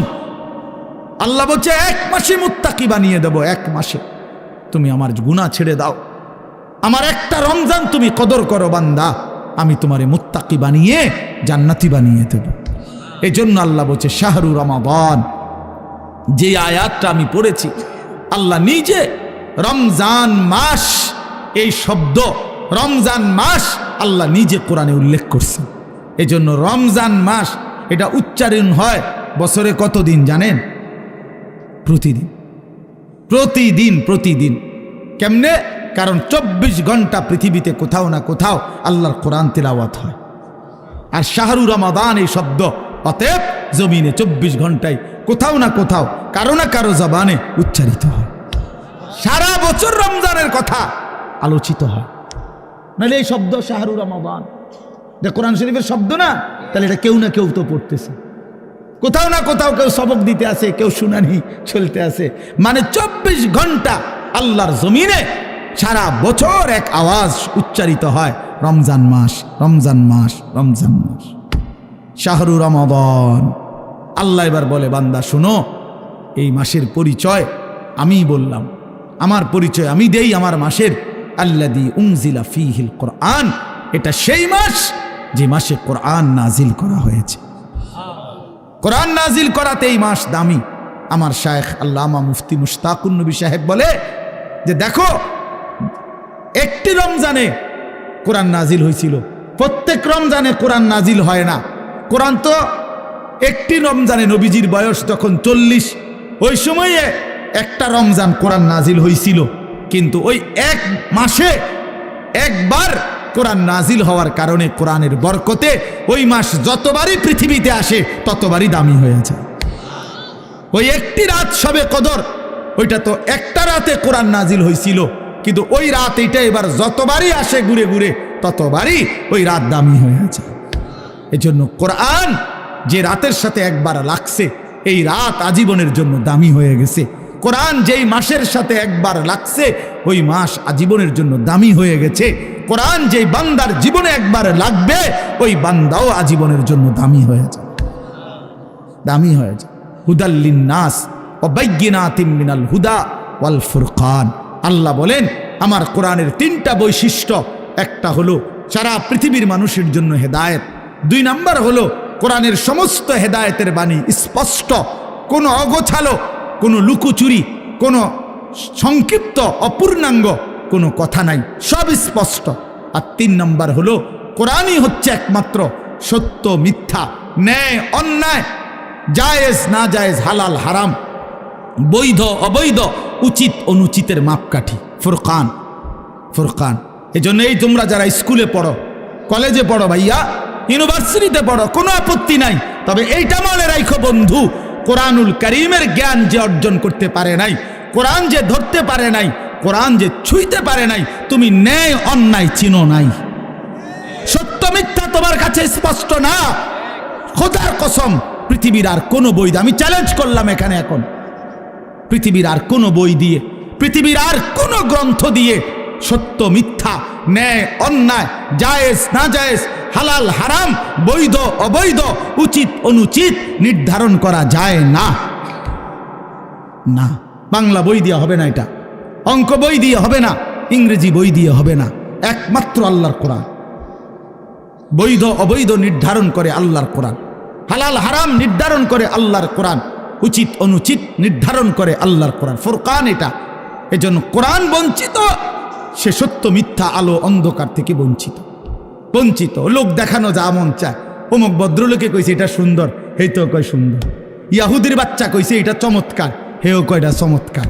খ্রিস্টানের বাচ্চা কইছে এটা যৌক্তিক, হেও কয় এটা যৌক্তিক, হেও কয় এটা যৌক্তিক। কারণ তার কাছে তো মূল কষ্টি পাথর আল্লাহর কোরআন নাই।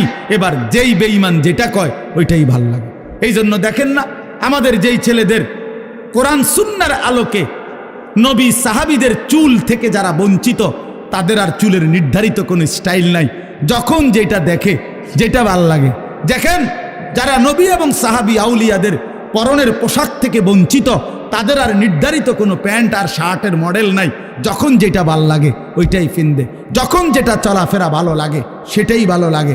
তার মানে আল্লাহ থেকে বঞ্চিত, রাসূল থেকে বঞ্চিত, তো সে সত্য সঠিক ইনসাফ ন্যায় পরায়ণতা থেকে বঞ্চিত, বঞ্চিত। সর্বশেষ কথা হইল, আল্লাহ বলেন, ফামান শাহিদা মিনকুমুশ শাহরা ফালিয়াসুমহু।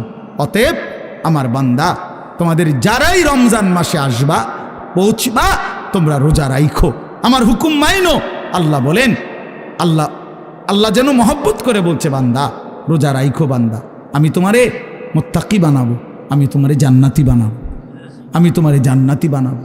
এই জন্য দোস্ত, এই শেষ বেলায় আমার এই শেষ কথা এটাই, আমাদের সামনে মাহে রমজান।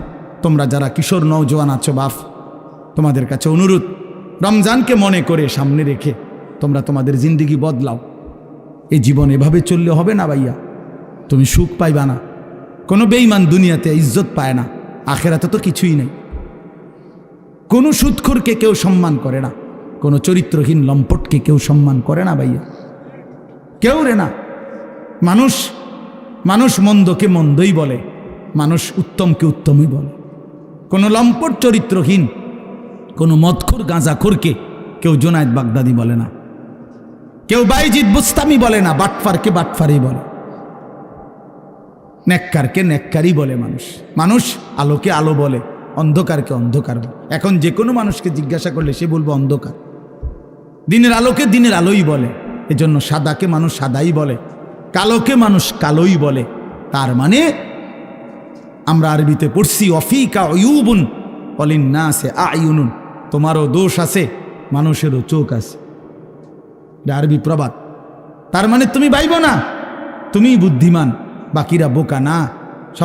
সবাই ভাতে খায়, তুমি কেবল ভাত খাও, বাকিরা সবাই সিরা খায়। বিষয়টা এমন না, সবাই ভাতেই খায়, কাজে বুঝবে না কেন?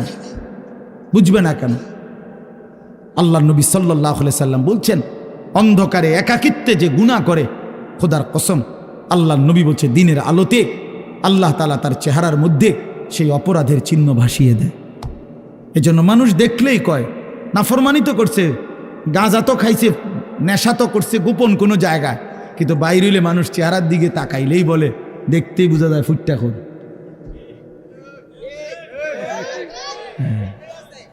ফুট্টাখোর, বাবাখোর, ডাইলখোর। হ্যাঁ, বুঝেন নাই? চেহারা দেখলেই বোঝা যায়। আমি তো এই জন্য অনেক সময় বলি যে অনেক ছেলে আছো তোমরা, তোমাকে সমবয়সী বন্ধু, তোমার চুল এবং তোমার স্টাইল দেখা কয় দোস্ত তোরে সেরকম লাগে। তা আমি বলি যে তুমি একটাবার জিঙ্গাইলা না দোস্ত, সেরকম তো লাগে বুঝলাম, সেটা কেডা? সে কে? যার মতো লাগে সে কে? তুমি তো আমার একটা কারো না কারো মতোই কইতে চাইছো যে সেরকম লাগে, তো সেরকমটা কে? সে কে? তাইলে দেখবা সে কইব দোস্ত তোমারে ফুট্টাখোর বাবাখোরের মতো লাগে, তোমারে ডাইলখোর নেশাখোরের মতো লাগে, ইয়াবাখোর লম্পটের মতো লাগে বেটা। এই জন্য দুশ্চরিত্রকে কেউ ইজ্জত করে না, বেহায়া নারীকে কেউ সম্মান করে না। কোনো বেপর্দা নারীকে দেখে রাস্তার কোনো লম্পট, কোনো বখাটে দুশ্চরিত্র মানুষ যারা নারীকে দেখে, বেহায়া বেপর্দা নারীকে, তাকে নিয়ে কেউ রাবেয়া বসরির কল্পনা করে না, রাবেয়া বসরির কল্পনা করে না, তাকে নিয়ে অসভ্য কল্পনাই করে, উলঙ্গ কল্পনাই করে। এই জন্য ভাইয়া নিজের কদর করো, এটা উপলব্ধির বিষয়, এটা উপলব্ধির বিষয়। আল্লাহ আমাদেরকে বুঝ দান করেন। আল্লাহ তাআলা আজকের এই মাহফিল ভরপুর কবুল করে নেন। যাদের ভালোবাসায়, যাদের আয়োজনে, যাদের আন্তরিক প্রচেষ্টায় মাহফিল হয়েছে, আল্লাহ তাআলা সকলকে উত্তম বিনিময় দান করেন। আগামী দিনেও আল্লাহ তাআলা এই মাহফিলকে কায়েম দায়েম করে দেন। আমরা সবাই রমজানকে কদর করব তো ইনশাআল্লাহ? বলেন ইনশাআল্লাহ। ওই সাদা গেঞ্জি ছেলে একটা মিনিটের জন্য মোবাইলটার থেকে চোখ সরাইছে। মানুষরে বললাম না, জানোয়াররে বললাম, কিছুই বুঝলাম না। এক মিনিট, এখন ভাল লাগছে নি ভাই? আমি তো শরম পাইলেন সবাই। এক মিনিট চোখটা ফিরাইছে না, এইটার দিকে তাকাইয়াই রইছে, মানে পুরাটা নজর এটার দিকে। কারে বলি? কেন বললাম?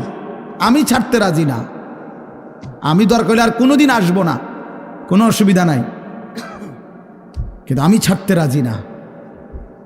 আমি জিন্দিগির কঠিন সিদ্ধান্ত নিয়েই বয়ান করি, আমার নওজোয়ান বদলাইতে হবে, আমার সিদ্ধান্ত এটা, আমার নওজোয়ান বদলাইতেই হবে। কেন এতগুলো আবেদন, এতক্ষণ ধরে অনুরোধ, কোনো কানে লাগলো না? কোনো কানে লাগলো না? এটা কেমন কথা বলেন? এটা কেমন ধরনের অসভ্যতা? এতক্ষণ পর্যন্ত বললাম, এতবার বললাম না, কোনোভাবেই। আমি বললাম না, অনেকের সিদ্ধান্ত এটা যে হুজুর আমি জীবনে কারো কথা শুনি নাই, আমি শুনবো না। আল্লাহ আপনাকেও মাফ করে দেন। হ্যাঁ ভাইয়া, আমি আমার কথা স্পষ্ট, এটা তোমরা ফিরবা না কেন ভাই? আগামী দিনের ইসলামের জন্য লড়বে কে? আরে দুইটা স্লোগান দেওয়া দোস্ত, আর বাস্তবতার ময়দান এক কথা না। 7ই অক্টোবর থেকে 2023 সাল 7ই অক্টোবরে হামাস, ফিলিস্তিনি গাজার মুজাহিদরা ইসরায়েলের ইয়াহুদি কুত্তাদের সাথে যুদ্ধ করছে। আজকের এই দিন পর্যন্ত যুদ্ধ করছে।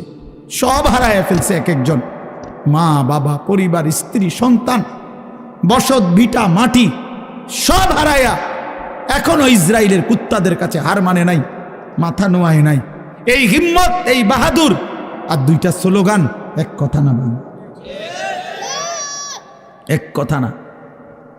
আফগানের মুজাহিদরা একবার গোটা রাশিয়া না, সোভিয়েত ইউনিয়নের বিরুদ্ধে যুদ্ধ করছে এক টানা। সোভিয়েত ইউনিয়ন তখন রাশিয়া সহ আশপাশের অসংখ্য দেশ নিয়ে একসাথে ছিল, জোট সোভিয়েত ইউনিয়ন। ওদের সাথে একবার যুদ্ধ করে রাশিয়াকে, সোভিয়েত ইউনিয়নকে তছনছ করে ভাঙ্গা খান খান করে দিছে। রাশিয়া পরাজিত হয়েছে, সুপার পাওয়ার ছিল। এরপরে আবার আফগানের মুজাহিদরা আবার এই আমেরিকা সহ এই ইউরোপের সাথে যুদ্ধ করে আবারও এই তালেবান যুদ্ধ করে বিজয় লাভ করছে।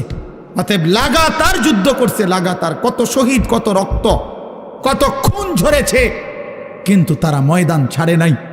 শেষ পর্যন্ত বিজয়ের পতাকা আফগানের মুসলমানরা, মুজাহিদরাই উড়াইছে। এই জন্য দোস্ত, আমার কথা রাগ হইও না, তুমি বুঝতে শিখো। দুইটা স্লোগান আমিও দেওয়াইতে পারি, আমিও বলতে পারি এখন স্লোগান দাও, স্লোগান আমি উঠাইতে পারি, কিন্তু দুইটা স্লোগান আর বাস্তবতার ময়দান এক কথা না, এক কথা না, এক কথা না। তোমার কপালে সেজদা নাই, তোমার জিন্দিগিতে নামাজ নাই, তোমার চরিত্রের কোনো পবিত্রতা নাই, তুমি ইমানদারের সৈনিক হিসাবে টিকতা না, তুমি পারতা না, তুমি মাহাদির পক্ষে লড়তে পারতা না, তুমি ময়দানে যুদ্ধে টিকে থাকতে পারবে না, টিকে থাকতে পারবে না। এজন্য সেজদা লাগবে। হ্যাঁ হ্যাঁ, টিকে থাকতে হবে ভাইয়া। আমি অনুরোধ করছি, নওজোয়ান ইচ্ছা করলে পারে, নওজোয়ান ইচ্ছা করলে সম্ভব। কারণ আল্লাহ তাআলা কোরআনে আছে, শক্তি আল্লাহ কেবল দিছেনি যুবকের। কসম, কোরআন শরীফ আল্লাহ বলছে শিশুকাল দুর্বল, বৃদ্ধকাল দুর্বল, তো শক্তি কোথায়? আল্লাহ বলছে যৌবন। তাহলে শক্তি দিছেনি আল্লাহ কারে? নওজোয়ান, নওজোয়ান রে। নওজোয়ান যখন বুক সোজা করে দাঁড়াইছে যে গুলি আরো হোক, আমরা দাঁড়ানোর থেকে সরব না, শেষ পর্যন্ত জালেম গাট্টি লইয়া পলায়া গেছে, গাট্টি লইয়া পলায়া গেছে। কিশোর নওজোয়ান যখন দাঁড়াইছে বুক সোজা করে, তখন বেঈমান জালেম পলাইছে। দেখছেন না? হ্যাঁ, এটা সাংঘাতিক ব্যাপার, সাংঘাতিক। যুবক পারে, আল্লাহ তাআলা শক্তি দিয়েছেন যৌবনে। যদি চায় প্রত্যেকের হাতে হাতে মদের বোতলও পৌঁছাইতে পারবে। আবার এরা যদি চায় প্রত্যেকের হাতে নামাজের মুসল্লাও তুলে দিতে পারবে। আমি একটা ছোট্ট উদাহরণ বলি, আমার এরশাদ ভাই মনে করাই দিয়েছে আমারে। আমি প্রতি বছর একটা জায়গায় যাই, চট্টগ্রাম সন্দ্বীপ একটা জায়গা আছে, বঙ্গোপসাগর পার হয়ে স্পিড বোট দিয়ে যাইতে হয়। আমরা প্রতি বছর ওইখানে মাহফিলে যাই। 2023 সালে অক্টোবর মাসে ওইখানে 4টা ছেলে, 4-5জন ছেলে, যুবক, কলেজের ছেলে, ওরা ফজরের নামাজ পড়ে নিয়মিত। তো এরা একদিন ফজরের নামাজের পরে সবসময় তারা সাগরের পাড়ে হাঁটে, তাদের দ্বীপের পাশ, তাদের বাড়ির পাশেই তো সাগর। তো একদিন তারা 4-5 জনে বলতেছে নিজেরা নিজেরা যে দোস্ত, আমরা না হাইটা চলো ফজরের নামাজের সময় আমাদের বন্ধুদেরকে জাগাই, আরও কিছু বন্ধুদেরকে ফজরের নামাজ অভ্যস্ত করি। এই 4-5 জন ছেলে সিদ্ধান্ত নিছে যে কোন কোন এলাকায় যাবে, কেমনে কি করবে, একটা নকশা তৈরি করছে নিজেরা। এটা লিখবে কোথায়? ওরা নিজেরা আমার বলতেছে, হুজুর কাগজ পাচ্ছিলাম না তখন সকালবেলা ফজরের পর, তো পরে সাগরের পারে একটা সিগারেটের প্যাকেট নিয়া, সিগারেটের প্যাকেট উল্টাইয়া, ওই জায়গাটা তো সাদা, বুঝেন নাই, ওইখানে আমরা আমাদের পরিকল্পনাটা লিখছি। লিখা এরপরে আমরা পরের দিন থেকে কাজ করছি। গত বছর নভেম্বরে 24 সালের 19 তারিখ আমি সেই সন্দ্বীপে মাহফিলে যাওয়ার পরে তারা আমার আগেই বলছে যে হুজুর আপনার মাহফিল রাত্রে যেখানে, মানে যেমন এখন মাহফিল করলাম, তো এই প্যান্ডেলেই ফজরের পরে আমগো মাহফিল, হেদের মাহফিল আলাদা, এটা ফজরের বাদে মাহফিলেই ফজরের বাদ। বলছে ওয়াইজ আমনে একজনই। ঠিক আছে, ওইখানে থাকতে হয়, রাত্রে আসার সিস্টেম নাই, গাড়িতে স্পিড বোট দিয়ে আইতে হয়। ফজরের পরে আমি দেখলাম ছেলেরা আসতেছে, সব কিশোর নওজোয়ান। এরপরে এই আধা ঘন্টার ভিতরে পুরাটা প্যান্ডেল 2টার সমান হইব, আমার মনে 3টার সমান হইব প্যান্ডেল, পুরা প্যান্ডেল পুরা। আমি ওই ছেলে এবারে বললাম কয়জন আপনাদের সদস্য? ওরা বলতেছে হুজুর এই 1 বছরের মেহনতে 4,500 ছেলে আমাদের লিস্টেড এখন ফজরের নামাজ জামাতে পড়ে। কসম খোদা, যুবক চাইলে পারে, যুবক চাইলে গড়তে পারে, যুবক চাইলে নষ্ট করে দিতে পারে। নবীজির একজন 16 বছরের সাহাবী হযরত আবু বকর সিদ্দিকের আমলে যায়েদ ইবনে সাবেত, ওনাকে তিনি বলছিলেন কোরআন সংকলন করতে, কোরআন একত্র করতে। তো তিনি জিজ্ঞেস করছিলেন পারবানি এটা? তিনি বলছেন আমি চাইলে, আপনি বললে আমি পাহাড় কাইটা আরেক জায়গায় স্তূপ দিতে পারব। পারতাম না কেন? নওজোয়ান পারবে না তো পারবে কে? এজন্য প্রিয় নওজোয়ান, তোমাদেরকে বলি ভাইয়া, যারা এই মাহফিল সাজাইছো ভাই, তোমাদের কাছেও যুবক ভাই অনুরোধ, ফিকির করা দরকার। গতানুগতিক শুধু একটা মাহফিল না, এখানেই যেন শেষ হয়ে না যায়। তুমি আবার ভাবো, তোমরা নওজোয়ানরা, এই সমাজের মানুষ, আমাদের ছেলেদেরকে, কিশোরদেরকে নামাজি বানানোর জন্য আর কি করা যায়? আরো পদক্ষেপ নাও। কিভাবে ফজরের নামাজ একে অপরকে ডাকা যায়, চেষ্টা করলে বুদ্ধি বের হবে, একসাথে বসলে বুদ্ধি বের হবে। আরো কিভাবে মানুষের সমাজের কল্যাণ 2 ভাবে হয়। এক হলো মানুষকে অন্ন, বস্ত্র, বাসস্থান, চিকিৎসা, শিক্ষা, সামগ্রী, বিভিন্ন এই পণ্য, এগুলো দেওয়ার মাধ্যমেও মানব সেবা। আরেকটা হলো মানুষের জিন্দিগি পরিবর্তন করে দেওয়া, এটাও শ্রেষ্ঠতম মানব সেবা। এক ছেলে আল্লাহর রাস্তা পেয়ে গেছে, এক ছেলের নামাজের মজা পাইয়া গেছে, এটাও অনেক বড় কল্যাণ। আল্লাহ আমাদের সন্তানদেরকে, আমাদের যুবকদেরকে কবুল করে নেন, আমিন। সুবহানাল্লাহি ওয়া বিহামদিহি, সুবহানাকাল্লাহুম্মা বিহামদিকা, আশহাদু আল্লা ইলাহা ইল্লা আনতা আস্তাগফিরুকা ওয়া আতুবু ইলাইক। আলহামদুলিল্লাহি রাব্বিল আলামিন। اللهم أنت السلام ومنك السلام، تباركت يا ذا الجلال والإكرام، يا أرحم الراحمين، يا أرحم الراحمين، يا أرحم الراحمين. ربنا ظلمنا أنفسنا وإن لم تغفر لنا وترحمنا لنكونن من الخاسرين. ربنا آتنا في الدنيا حسنة وفي الآخرة حسنة وقنا عذاب النار. رب ارحمهما كما ربياني صغيرا. ربنا هب لنا من أزواجنا وذرياتنا قرة أعين وجعلنا للمتقين إماما. مولاي كريم আপনি মাফ করে দেন, রব্বে করিম আপনি মাফ করে দেন, মেহেরবান মাওলা আপনি মাফ করে দেন। রাত অনেক গভীর মাওলা, অন্ধকার রজনী মাওলা, আমরা অল্প কয়েকজন নাফরমান গোলাম, গুনাহ আমাদের অনেক বেশি, নাফরমানি আমাদের অনেক বেশি মাওলা। আল্লাহ আপনি মাফ করে দেন। আযাব দিলে আপনার কোনো লাভ নাই, মাফ করে দিলে আপনার কোনো ক্ষতি নাই, মাফ করলে আপনার কমবে না, মাফ না পেলে আমাদের উপায় থাকবে না। আয় আল্লাহ, পেছনের জিন্দিগি মাফ করে দেন, আগামী জিন্দিগি সুন্দর করে দেন, ঈমান আমলের দৌলত দান করেন, ইজ্জত আফিয়ত দান করেন, তাকওয়া তহারত দান করেন, হিম্মত ইস্তেকামত দান করেন, দ্বীনের উপরে থাকার চলার তৌফিক দান করেন। আল্লাহ আপনি কবুল করেন, মনসুর করেন। আয় আল্লাহ, সমস্ত কবরবাসীদেরকে মাফ করে দেন, কিয়ামত পর্যন্ত কবরের আযাব মাফ করে দেন, কবরগুলোকে জান্নাতের টুকরা বানিয়ে দেন, আপনার নূরে রহমত দ্বারা ভরপুর করে দেন। আল্লাহ আমাদের জিন্দিগি সুন্দর করে দেন, সেজদাওয়ালা কপাল বানিয়ে দেন, কাঁদনেওয়ালা চোখ বানিয়ে দেন, জিকিরওয়ালা জবান বানিয়ে দেন, মোহাব্বতওয়ালা দিল বানিয়ে দেন। আল্লাহ কিশোর যুবক ছেলেগুলোকে বদলে দেন, বদলে দেন, বদলে দেন। আপনি চাইলেই বদলে যাবে, আপনি না চাইলে কিছুই হবে না, আপনি না চাইলে কিছুই হবে না। আল্লাহ আপনি জিন্দিগি বদলে দেন, আল্লাহ আপনি হিদায়েত দান করেন, আপনি কবুল করে নেন। আল্লাহ একটা যুবককেও বঞ্চিত করেন না। আমি অনেক শক্ত কথা বলেছি, অনেক ধমক দিয়েছি, আল্লাহ মাকসাদ শুধু আপনার দিকে পরিবর্তনের আশায় বলেছি, আখিরাতের আশায় বলেছি। আল্লাহ আপনি প্রতিটা যুবককে নামাজি বানিয়ে দেন, চরিত্রবান বানিয়ে দেন, উত্তম আখলাকওয়ালা বানিয়ে দেন। আল্লাহ আগামীর পৃথিবীর জন্য কবুল করে নেন, কালেমার পতাকার জন্য কবুল করে নেন, ইসলামের বিজয়ের জন্য কবুল করে নেন, ইমাম মাহাদির সৈনিক হিসাবে কবুল করে নেন। আল্লাহ আল্লাহ যেই যুব সমাজ আজকের এই মাহফিল সাজিয়েছে, আপনি তাদের জিন্দিগি সাজিয়ে দেন, আপনি তাদের জীবন সাজিয়ে দেন, আপনি তাদের আখিরাত সাজিয়ে দেন। আল্লাহ আপনি তাদের জীবন সাজিয়ে দেন। আমার বয়স্ক বাবা চাচা যারা, সকলকে আরও বেশি নেক আমলের তৌফিক দান করেন। পর্দার আড়ালের মা বোনদেরকে পর্দা পুশিদা দান করেন।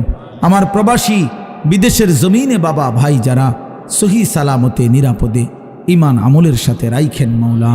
আল্লাহ আমাদের প্রত্যেকের জিন্দেগি সুন্দর করে দেন, আখিরাত সুন্দর করে দেন, স্ত্রী সন্তান নিয়ে নেক জীবন দান করেন। আল্লাহ নাফরমান বেহায়া বিবি দিয়েন না, বেপর্দা মেয়ে দিয়েন না, বেনামাজি সন্তান দিয়েন না। আল্লাহ নাফরমান অবাধ্য পরিবার দিয়ে বেইজ্জতি কইরেন না। আল্লাহ আল্লাহ সকলকে বদলে দেন। আল্লাহ মাহে রমজান পর্যন্ত হায়াত দান করেন, রমজান পর্যন্ত হায়াত ভিক্ষা দান করেন, রমজান পর্যন্ত পৌঁছিয়েই দেন। রমজান দেখা যায় মাওলা, রমজানের ঘ্রাণ শোনা যায়। এত কাছে এনে কবরে নিয়েন না, এত কাছে এনে বঞ্চিত কইরেন না। আল্লাহ রমজান পর্যন্ত হায়াত দেন মাওলা। আল্লাহুম্মা বারিক লানা ফি রাজাব ওয়া শাবান ওয়া বাল্লিগনা রমাদান ওয়া বাল্লিগনা রমাদান ওয়া বাল্লিগনা রমাদান। আয় আল্লাহ প্রত্যেকের নেক মাকসাদ পূরণ করে দেন, অসুস্থ বিমারি যারা শিফা করে দেন, কামাই রুজিতে হালাল বরকত দান করেন। আল্লাহ যে যা নেক তামান্না করেছে প্রত্যেকের আশা আকাঙ্ক্ষা আপনি পূরণ করে দেন। আল্লাহ এই মাহফিল খানা কবুল করে নেন, আগামী দিনেও ইন্তজাম করার তৌফিক দান করেন, আরও সুন্দর আয়োজন করার তৌফিক দান করেন। আল্লাহ আপনি কবুল করেন, আপনি মঞ্জুর করেন, আপনি রহম করেন, আপনি করম করেন, আপনি ইজ্জত দান করেন, আপনি আফিয়ত দান করেন। আল্লাহ আল্লাহ আপনি মেহেরবানি করেন। আল্লাহ সারা দেশকে নিরাপদ করে দেন, সারা পৃথিবীর মজলুম মুসলমানকে বিজয় দান করেন, ইসরায়েলের ইহুদি বেঈমানদেরকে ধ্বংস করে দেন। আল্লাহ মুমিনের বিজয় দান করেন, কালেমার বিজয় দান করেন। রব্বির হামহুমা কামা রব্বায়ানি সগীরা রব্বানা হাব লানা মিন আজওয়াজিনা ওয়া যুররিয়াতিনা কুররাতা আয়ুন ওয়াজআলনা লিল মুত্তাকিনা ইমামা। সুবহানা রাব্বিকা রব্বিল ইজ্জাতি আম্মা ইয়াসিফুন ওয়া সালামুন আলাল মুরসালিন আলহামদুলিল্লাহি রাব্বিল আলামিন। আসসালামু আলাইকুম ওয়া রাহমাতুল্লাহ। আসসালামু আলাইকুম।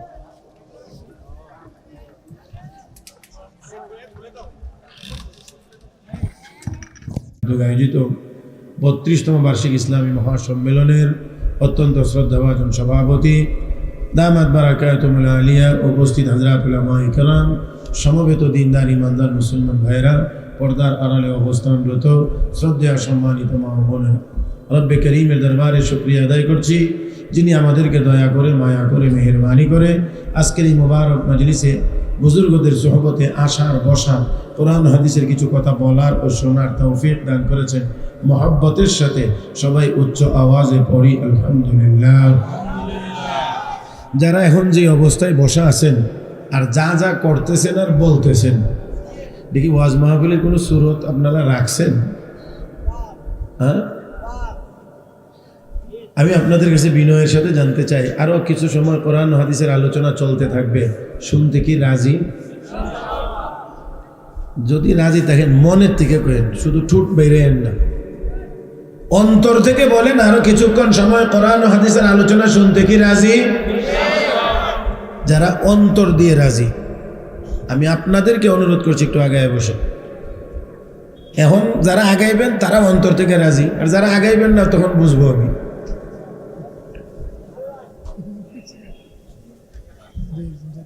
হ্যাঁ, আমি এই ঝাঁকুনিটা দেওয়ার উদ্দেশ্য হইল যারা অন্তর থেকে বলছে আর বসবে, আর যারা মনে করে ভাবতেছে যে যাবো না থাকবো, থাকবো না যাবো, থাকবো না যাবো, এরার জন্য যাইবার একটা সুযোগ হয়ে যায়।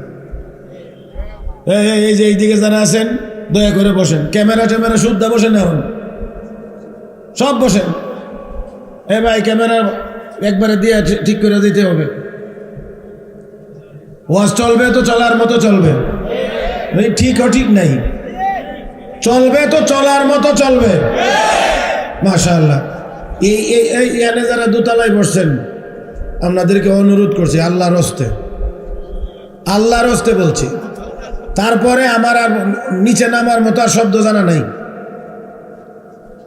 এইদিকে যারা ওই যে প্যান্ডেলের সীমানায় উকি ঝুঁকি মারতেছেন, আইবেন না বাইরে যাইবেন, আপনারা সিদ্ধান্ত একটা নেন। আগে ময়দান ঠিক করতে হবে, তারপরে ওয়াজ হবে, এর আগে ওয়াজ হবে না। আপনাদের যদি মনে হয় যে আপনাদের ডাইনে বামে আরো কিছু দেখার বাকি আছে, তাহলে আল্লাহর হস্তে আগে দেখে নেন। বুঝাইতে পারি নাই? আপনাদের যদি ডাইনে বামে কোনো কিছু দেখার বাকি থাকে, তাহলে আগে একসাথে দেখে নেন, যাতে বারবার আর দেখতে না হয়। একবারে সময় দেই, দেখে নেন, পরে যেন আর এদিক ওদিক না তাকান। এবার আগায়া বসছেন, আমি বিশ্বাস করি যে আপনারা অবশ্যই অন্তর থেকে এই কথা বলেছেন যে আরো কিছুক্ষণ বয়ান শুনবেন, এটা আমি বিশ্বাস করে নিলাম। এবার একটু সবাই সোজা হয়ে আমার দিকে তাকান। আর জোয়ান মানুষ হাঁটু খাড়া করে এমনি বান দিছে, মুরব্বী হইলে তো কিছুটা মানা যায়। আরে আপনার দিকে চাইছি, আপনারা হেনে না বুঝেন না যে এইদিকে এই রুগী আছে, এইদিকে চাইলে তো হে বেটার একটু সরম লাগবে, এই জন্য আমি অন্যদিকে চাই রয়েছি। একটু দয়া করে আমার দিকে তাকান, একদম সোজা আমার দিক। আমারে দেখলে শাহিন ভাইরও দেখা যাইব, আবার উনি আবার রাগ করবে যে আমার কথা দিয়ে কয় না। আমার দিকে তাকাইলে যারা আছেন সবাইরে দেখতে পারবেন। কষ্ট দিয়ে লাইছি মনে হয় একটু, না? আমার এই মাজমা ছোট হতে পারে, এখন যদি একটু কমও থাকে, তারপর এখন মাজমা সুন্দর আছে। কথা বলেন ঠিক কিনা? মাঝে মাঝে একটু কথা বলতে পারবেন তো ইনশাআল্লাহ? ইনশাআল্লাহটা হয়েছে না, আর একটু ভালো আওয়াজে বলেন। সওয়াবের দরকার নাই, সওয়াবের দরকার নাই, সওয়াবের দরকার। তাহলে আওয়াজ করে বলেন সুবহানাল্লাহ, আলহামদুলিল্লাহ, লা ইলাহা ইল্লাল্লাহ, আল্লাহু আকবার। হয় নাই, আরো জোরে কোন আল্লাহু আকবার। আরে আওয়াজটা একটু ইসরাইল পৌঁছায় দেন। মনে হয় গেছে। আরে আপনার এই আওয়াজ এমনিতে যাবে না, তবে অবশ্যই আমরা বিশ্বাস করি আল্লাহ চাইলে অ্যাকশনটা তো ইসরায়েলে পৌঁছায় দিতে পারে। কি বলেন ঠিক না? হ্যাঁ, তাহলে একটু আল্লাহু আকবার আর একটু জোরে বলতে পারবেন তো ইনশাআল্লাহ? লিল্লাহি তাকবীর, নারে তাকবীর। জি, আবার আরেকটু অনুরোধ করাই লাগে, সেটা হলো কারণে অকারণে কেউ হাসব না। কারণে অকারণে কেউ, যে নিজেরা ফাঁকে একটু কথা বলে একটু হাসবেন, এটাও হবে না। এখানে অনেক বড় এক মাদ্রাসা, দাওরায়ে হাদিস এক মাদ্রাসার মাহফিল, দেশের শীর্ষস্থানীয় উলামায়ে কেরাম বুজুর্গানে দিন এখানে এসেছেন, বসেছেন, বয়ান করেছেন। আমার পরেও আশা করা যায় খতিবে বাঙ্গালের বয়ান হবে ইনশাআল্লাহ। কাজেই এত মুবারক মজলিসে বসে আমরা এখান থেকে কিছু নিয়ে যাইতে চাই। কথা কয় না? অলিপুরি হুজুর দামাত বারাকাতুম যে গুরুত্বপূর্ণ কথাগুলো বলেছেন, যদি আসলে আমরা সত্যিই হৃদয়ে দিয়ে গ্রহণ করে নিয়ে যাইতে পারি, হেদায়েতের জন্য তো এতটুকুই আজকের অদ্দুর বয়ানই যথেষ্ট। কিন্তু আমাদের বয়ান হয় বেশি, আমল হয়, কথা কয় না, বয়ান হয় বেশি, আমল হয় কম।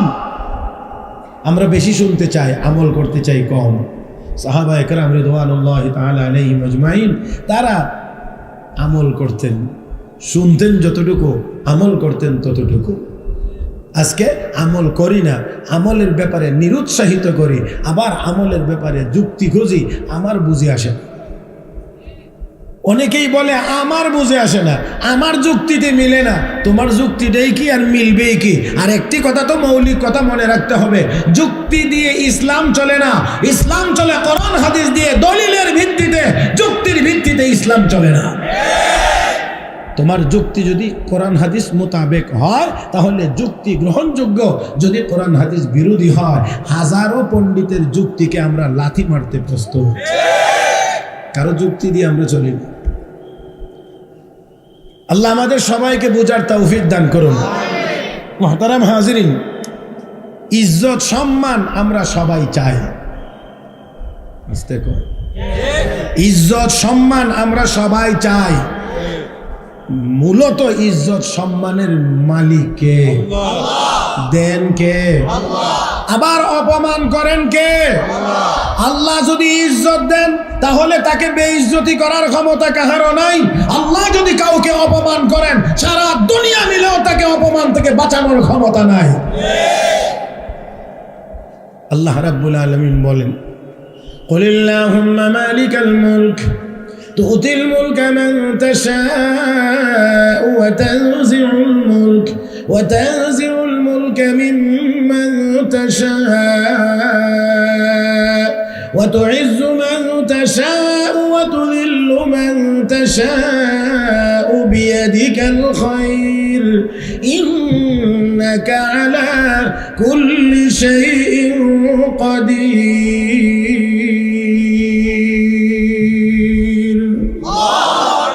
আওয়াজ করে বলেন, সকল ক্ষমতার একমাত্র মালিক আল্লাহ।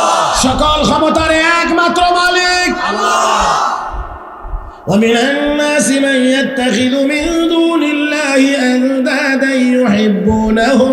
يحبونهم كحب الله والذين آمنوا أشد حبا لله ولو يرى الذين ظلموا إذ يرون العذاب أن القوة لله جميعا وأن الله شديد العذاب।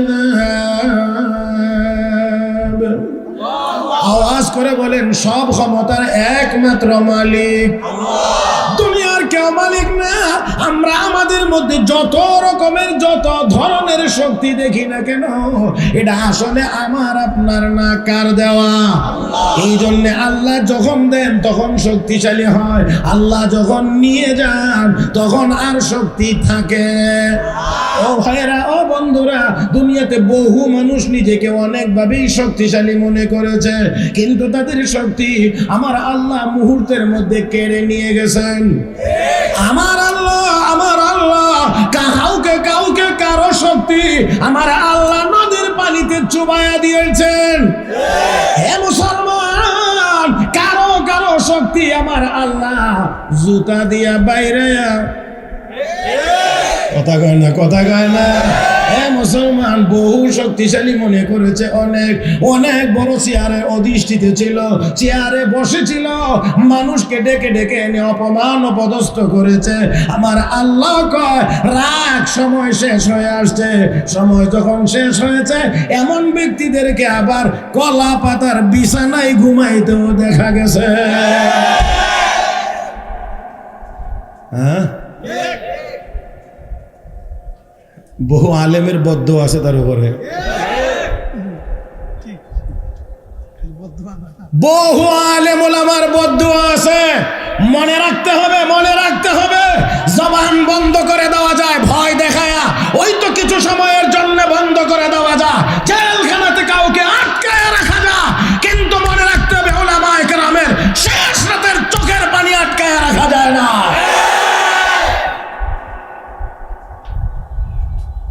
আমার ভাইয়েরা,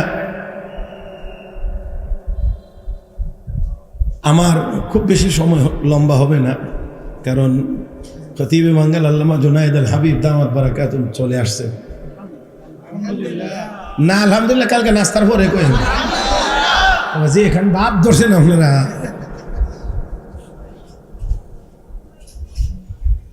আমার তো কথা বলার কথা ছিল। আসলে এই মাদ্রাসার মাহফিলে যত উলামায়ে কেরাম দাওয়াত দেন, আমার মনে হয় আমার চেয়ে ছোট আর কেউ নেই।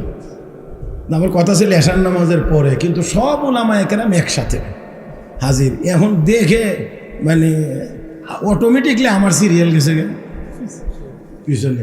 এখন অবস্থা হয়েছে কি, রসগোল্লা খাওয়ার পরে চা খাওয়ার পর হয়েছে আর কি, অনেকটা এমন হয়েছে আর কি, কথা বুঝলেন নাই তো? রসগোল্লা খাওয়ার পরে যদি চা খান তো মিঠা লাগে না, না কীরকম লাগে জানি এটা আপনারা বলবেন আর কি, অনেকটা মানে এরকম হয়েছে। তারপরেও যেহেতু আমার পরে আল্লামা জুনায়েদ আল হাবিব সাহেব দামাত বারাকাতুহুম আসবেন, সেই জন্যে উনি আসা পর্যন্ত যে কতটুকু সময় পাওয়া যায়, এই কয়েক মিনিট সময় আমি আপনাদেরকে নিয়ে একটু কথা, একটু আলোচনা, একটু কথাবার্তা বলতে থাকি। তারপর ইনশাআল্লাহ উনি আসবেন, গুরুত্বপূর্ণ বয়ান হবে, শুনে আখিরি মুনাজাত করে যাবেন ইনশাআল্লাহ। আল্লাহ তুমি সবাইকে তৌফিক দান করো, আল্লাহ তুমি সবাইকে তৌফিক দান করো। বলছিলাম আমরা দুনিয়াতে ইজ্জত সম্মান চাইনি না চাই না? দিবেন কে? দিবেন কে? তো চাইবেন কার কাছে? কিভাবে?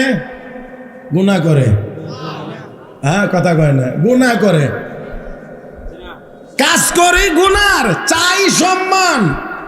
মনে মনে ভাবছি যে এই পথেই মনে হয় সম্মান পাওয়া যাবে, না না, এই পথে সম্মান পাওয়া যাবে যে এই বুজুর্গরা একটু কন যে আমরা এনে ওয়াজ করতেছি, ওয়াজ শুনতেছি। জি জি ভাই আসতে,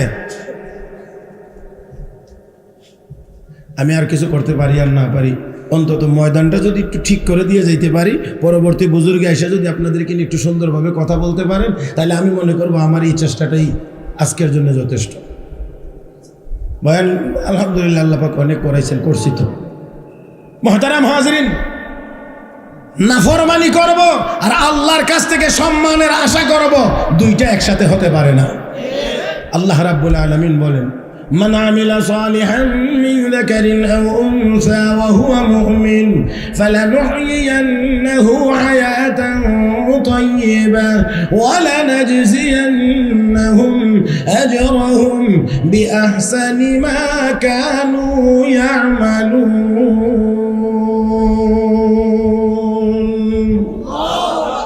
ইমানদার পুরুষ হও আর মহিলা হও, নেককার যদি হয়ে যাও, আমি আল্লাহ পবিত্র জীবন তোমাকে দান করব।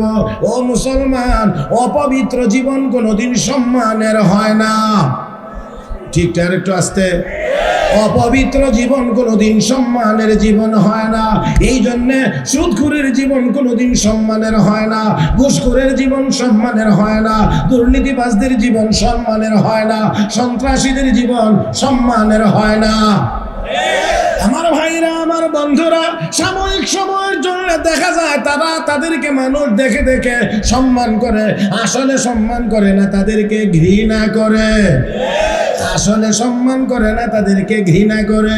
আমার ভাইরা, আমার বন্ধুরা, চোখ যদি খোলা থাকে, আপনাদের এই কথা আর বুঝায়া বলার দরকার পড়ে না। আমরা তো খুব নগদই অনেক কিছু দেখেছি, যারা নিজেদেরকে অনেক বেশি সম্মানী মনে করত, আজকে তাদেরকে বাতি দিয়ে খুঁজেও কোথাও পাওয়া যায়। অনেক মনে করতো, অনেক। আমার ভাইয়েরা, এই অনেক কিছু মনে করাটার নামই তো অহংকার। কথা কয় না, কথা কয় না। এই অনেক কিছু মনে করাটার নামই অহংকার। আর অহংকার এটা এমন এক মারাত্মক রোগের নাম। আমাদের জানা মতে মারাত্মক রোগ যতগুলো শারীরিক রোগ আছে, এর মধ্যে সবচেয়ে মারাত্মক এবং ভয়ঙ্কর রোগের নাম ক্যান্সার। নাকি আরো রোগ আছে, থাকতে পারে, আমি একটার কথা বলছি।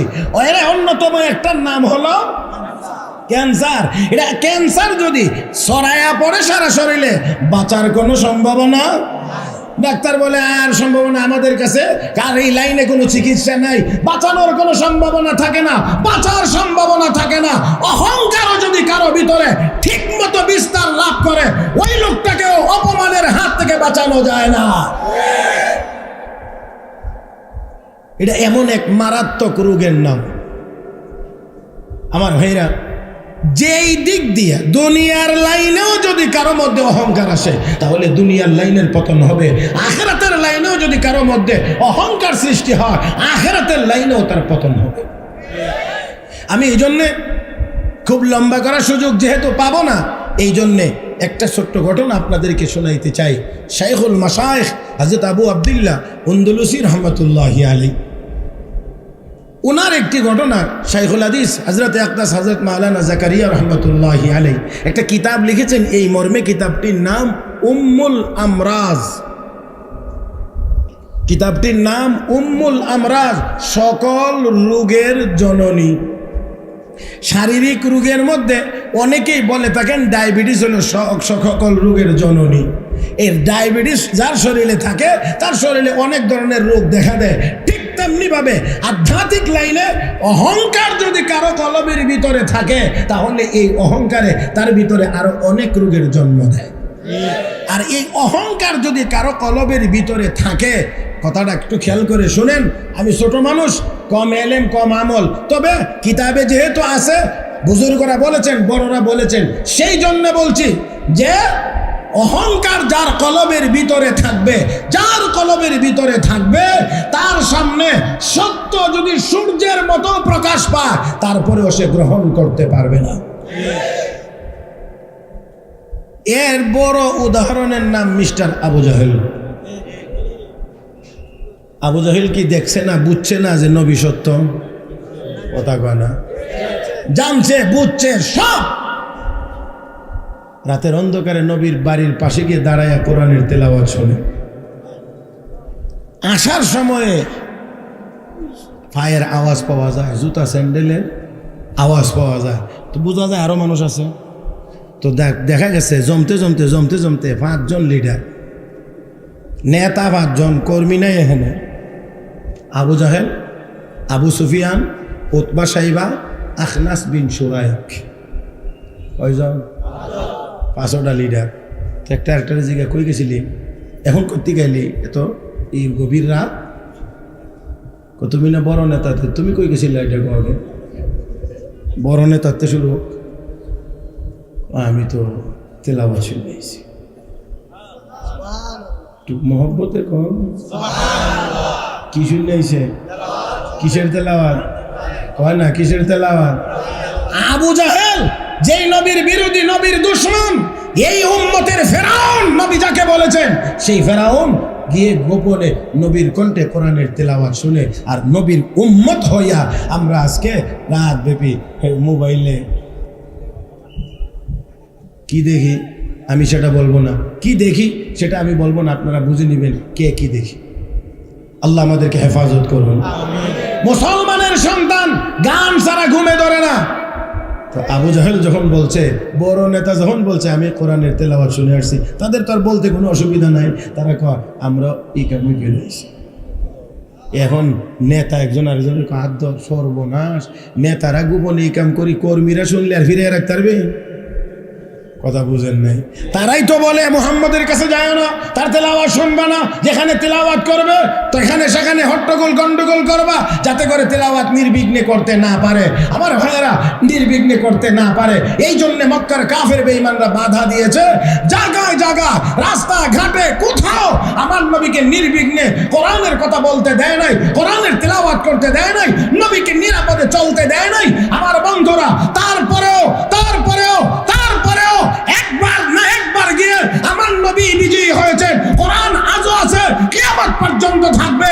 এমনি ভাবে যুগে যুগে কণ্ঠরোধ করার চেষ্টা করা হয়েছে, কোরআনওয়ালাদের কণ্ঠরোধ করার চেষ্টা করা হয়েছে, জেলখানায় বন্দী করা হয়েছে, সব হয়েছে, কিন্তু শেষ পর্যন্ত জালিমদের পরাজয় হয়েছে, ওলামায়ে কেরামের বিজয় হয়েছে।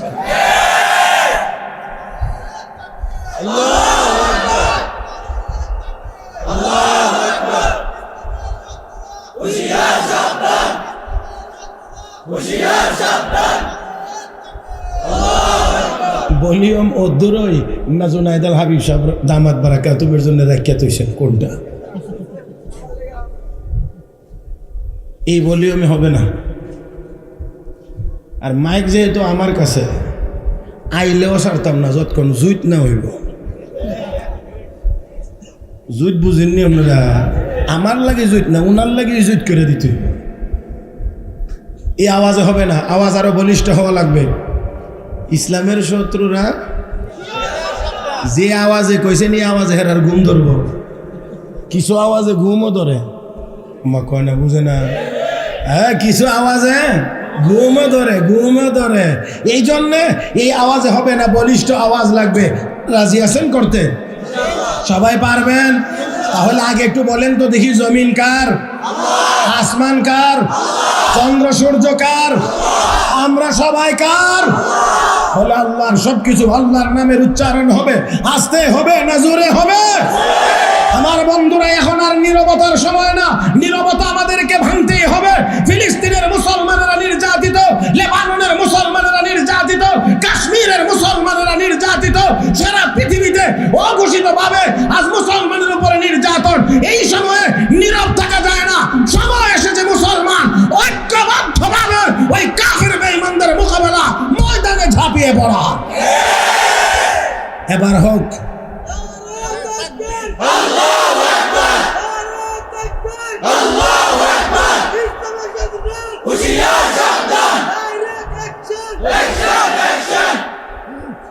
বাস, আমি না আগেই বলছি, কারণে অকারণে হাসবো না।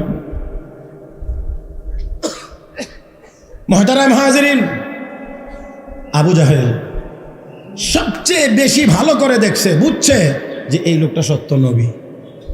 দেখেন খেয়াল করে, কয়জন না? 5 জন নেতা। হ্যাঁ, নেতা বহু বছরের নেতৃবৃন্দ 5 জন। একটা আমরা যদি এই কাজ করি, জনগণরে কি করতে হবে? আর কোনোদিন আসবে না, শপথ কর। তো এখন হাত ধরে শপথ করছে, আর কেউ। পরদিন সন্ধ্যা হয়েছে, আবু জাহেল চিন্তা করে আজকে তো কেউ যাবে না, আমি একা। আবু সুফিয়ান কেউ যেহেতু যাবে না, তো এমন মজার তেলাওয়াতটা চাইরা আমিও একা। 2 ভাই একটা আরেকটারে কৌতুবা সাহেব এরা যখন কেউ যাইব না, আমরা 2 জন যাই। আখনাস বিন সুরাইকের হাতে মোটা একটা লাঠি থাকতো, মোটা লাঠিতে জানি কি কয় আপনারা, মুগুর, হ্যাঁ এরকম। তো একটা নিয়া কেউ যাবে না আজকে, আমি একা রয়েছি নি, হ্যাঁ নাই। আজকেও ঘুরাবার সময়, আমার ঘটনা এটা আমার বলা উদ্দেশ্য না, এটা তো একেবারে সবার জানা। তো আসার সময় আজকেও একসাথে। কি ব্যাপার? আজকে ওই এখান থেকে আসছি, তেলাওয়াত শুরু হয়েছে। এমনি আখনাস বিন সুরাইক লাঠিটা মাথার উপরে ধরছে আবু জাহেলে, বন্ধু মানুষ ধরে, দোস্ত কালকে না শপথ করলে আসবা না, আজকে কেন আসলা? তেলাওয়াত এত মজা, না শুনলে ভালো লাগে না। আসলে কি ভুল বলছেন? এই কথাটা কি ভুল বলছেন? কোরআনের তেলাওয়াত এত মজা, জবানে উচ্চারণের মাধ্যমে কোনো জিনিস যদি মজা লাগে, তাহলে কোরআনের তেলাওয়াতের চাইতে বেশি মজার কোনো বস্তু পৃথিবীতে হতে পারে না।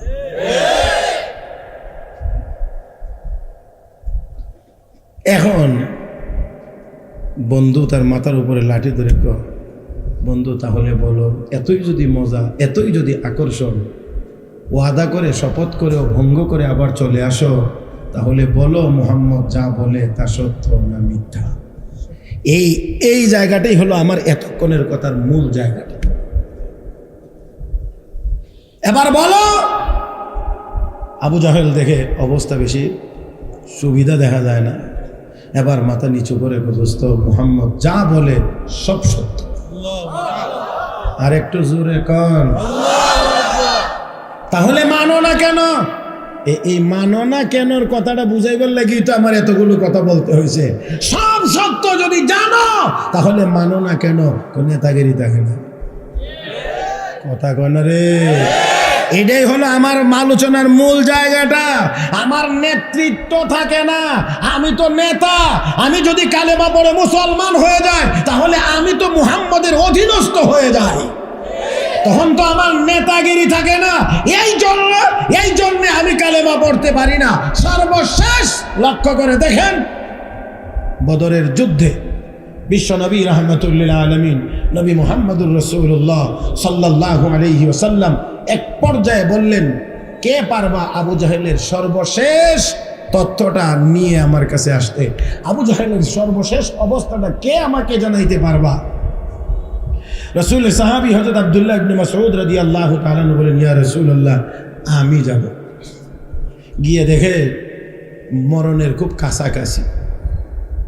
হযরত আব্দুল্লাহ ইবনে মাসউদ রাদিয়াল্লাহু তাআলা আনহু তার বুকের উপরে চেপে বসেছে, তার গর্দান আলাদা করবে। এমন সময়ে আবু জাহেল বুঝতে পেরেছে আর বাঁচার কোনো ব্যবস্থা। ডাক দিয়ে কো, আব্দুল্লাহ শোনো, আমার হাতের তরবারিটা অনেক দামি, এই তরবারিটা তোমার হাতে নাও। আর কথাটা শোনো। বলে কি কথা? তোমার নবীকে গিয়ে বলবা, জীবদ্দশায় তোমার নবীর প্রতি আমার অন্তরে যত বিদ্বেষ ছিল, মরণের সময় একটুও কমছে না, আরো বাড়ছে। নাউজুবিল্লাহ। আসতে 2 নাম্বার হলো, আমার তরবারিটা দিয়ে, ধারালো তরবারি দিয়ে আমার গর্দানটা কাটার সময় একটু লম্বা করে কাটছো, যাতে করে মুহাম্মদের দরবারে যত মাথা যাবে অথবা যত মানুষ মারা গেছে মাথাগুলো যখন একসাথে করা হবে, আমারটা যেন, আমি যে নেতা, আমারটা যেন একটু লম্বা থাকে। আমি আশা করি আপনারা এতক্ষণে না বোঝার কথা। তাহলে এখনো পর্যন্ত নবীর প্রতি বিদ্বেষ আরো বৃদ্ধি পেয়েছে। মরার সময়ও বলে, আমার গাঢ়টা, আমার গর্দানটা একটু লম্বা করে কাটছো, যাতে করে দেখলে বোঝা যায় এটা নেতার গর্দান। তাহলে এবার বলেন, তার ভিতরে কি আছে? না এত আসতে বললেন না, আর একটু জোরে বলেন, কি আছে? এই জন্য আমি আয়াত তিলাওয়াত করেছি। আল্লাহ রাব্বুল আলামিন বলেন, ওয়াইয কুলনা লিল মালাইকাতি ইসজুদু লিআদম ফাসাজাদু ইল্লা ইবলিস আবা ওয়াস্তাকবারা ওয়া কানা মিনাল কাফিরিন। আল্লাহ রাব্বুল আলামিন বলেন, স্মরণ করেন ওই সময়ের কথা যখন আমি ফেরেশতাদেরকে বলেছিলাম, উসজুদু লিআদম, তোমরা আদমকে সিজদা করো। ফাসাজাদু, সবাই সিজদা করলো, ইল্লা ইবলিস, একজন সিজদা করে নাই, তার নাম বলেন আওয়াজ করে, তার নাম। হে মুসলমান, আল্লাহ রাব্বুল আলামিনের নির্দেশ দিয়েছেন, আল্লাহর নির্দেশ হলো আদমকে তোমরা সিজদা করো, আদমকে সিজদা করো। সবাই সিজদা করলো, আল্লাহর হুকুম পালন করলো। একজন করে নাই, ইবলিস করে নাই। আমার আল্লাহ তো জিজ্ঞেস করলেন, মা মানাকা আল্লাহ তাসজুদা ইয আমারতুক, আমি নির্দেশ দেওয়ার পরেও তোকে কে বাধা দিল আদমকে সিজদা করলে না? হে মুসলমান, খেয়াল করে শোনেন, শয়তান তখন বলেছিল, আনা খায়রুম মিনহু, আমি আদমের চেয়ে শ্রেষ্ঠ। আরো আসতে, আমি আদমের চেয়ে শ্রেষ্ঠ। কেমন করে? খালাকতানি মিন নারিন ওয়া খালাকতাহু মিন তিন, আল্লাহ আদমকে মাটি দিয়ে বানাইছো, আমাকে আগুন দিয়ে বানাইছো। আগুন উপরের দিকে যায়, মাটি নিচের দিকে যায়, অতএব আমি শ্রেষ্ঠ হইয়া আমি আদমের সামনে মাথা নত করতে পারি না, আমি আদমকে সিজদা করতে পারি না। হে মুসলমান, অহংকারী রব্বে কারীম বলেন, আবা ওয়াস্তাকবারা ওয়া কানা মিনাল কাফিরিন, অস্বীকার করলো, অহংকার প্রদর্শন করলো। আল্লাহ রাব্বুল আগে থেকেই অস্বীকারী। আদম আলাইহিস সালামের দেহ যখন বানানো হয়েছে, রূহ তখনও দেওয়া হয় নাই, তখনই ওই ইবলিস, তখন মুআল্লিমুল মালায়েকা মাঝে মাঝে আদম নবীর দেহটা এসে ঘুরে ঘুরে দেখতো আর বলতো, যদি আদমকে, এই ব্যক্তিটাকে, এই বস্তুটাকে যদি আমার চেয়ে বেশি সম্মান দেওয়া হয় তাহলে আমি মানব না। কথা বুঝেন নাই? আমার চেয়ে যদি শ্রেষ্ঠ ঘোষণা করা হয় তাহলে আমি মানব না। এই জন্য রব্বে কারীম কো কানা মিনাল কাফিরিন, আদমকে আদমের দেহের ভিতরে রূহ দেওয়ার আগেই সে অস্বীকারী হয়ে বসে আছে যে আমার চেয়ে বেশি শ্রেষ্ঠ হলে আমি তাকে মানব না। মুহতারাম হাজিরিন, তাহলে আসুন, শ্রেষ্ঠত্ব দেওয়ার মালিক কে? আল্লাহ যাকে ঘোষণা করবেন সে শ্রেষ্ঠ হবে। আমার ভাইয়েরা, পাথর তো দুনিয়াতে অভাব নয়, কিন্তু কিন্তু কিন্তু হাজরে আসওয়াদ তো একটাই হয়। কথা কয় না রে? দুনিয়াতে পাথরের অভাব নাই, কিন্তু হাজরে আসওয়াদ একটাই হয়, যেই পাথরে চুমা দিলে কথা কয় না, সেই পাথরে চুমা দিলে গুনাহ মাফ হয়, গুনাহ মাফ হয়। মুহতারাম হাজরিন, আল্লাহ আমাদের সবাইকে ওই কালো পাথরে গিয়ে চুমা দেওয়ার তৌফিক দান করুন, বারবার যাওয়ার তৌফিক দান করুন। কষ্ট হইতেছে? চলবে আরো কয়েক মিনিট? হ্যাঁ, আল্লাহ তুমি সবাইকে কবুল করো। তো এ গিয়া ঘুরে ঘুরে বলতো আমার চেয়ে যদি দামি হয়, এই জন্য আল্লাহ কানা মিনাল কাফিরিন, আবার অস্বীকার করেছে, ওয়াস্তাকবারা, অহংকার প্রদর্শন করেছে। আমার মূল কথাটা ছিল, যেই কথার প্রেক্ষিতে এতগুলো কথা বলেছি, সেই কথাটা হলো, যদি অহংকার ভিতরে থাকে তাহলে ওই লোকটি আর যা কিছুই হোক সত্য গ্রহণ করতে পারে, সত্য গ্রহণ করতে পারে, সত্য গ্রহণ করতে পারে না। আজকের দুনিয়াতেও দেখবেন আলেম ওলামা যা বলেন, হক্কানি ওলামা একরাম বুজুর্গানি দিন যা বলেন, অনেকে বুঝার পরেও দুনিয়ার স্বার্থে মানতে আসুন। সেই জন্য বলছিলাম, শাইখুল মাশায়েখ হযরত আবু আব্দুল্লাহ উন্দুলুসি রহমতুল্লাহ, একেবারে আমার দিকে তাকায় শুনবেন, দয়া করে আমার দিকে তাকিয়ে শুনবেন। হযরত আবু আব্দুল্লাহ উন্দুলুসি রহমতুল্লাহ আলাইহি, তিনি 12,000 আলেমের পীর ছিলেন। কয়জন? 12,000 আলেমের পীর ছিলেন। এর মধ্যে হযরত শিবলি নোমানী রহমতুল্লাহ আলাইহির মতো এত বড় আলেম ও ওনার মুরিদদের মধ্যে ছিলেন, যাকে 4,000 কিতাবের হাফেজ বলা হইত।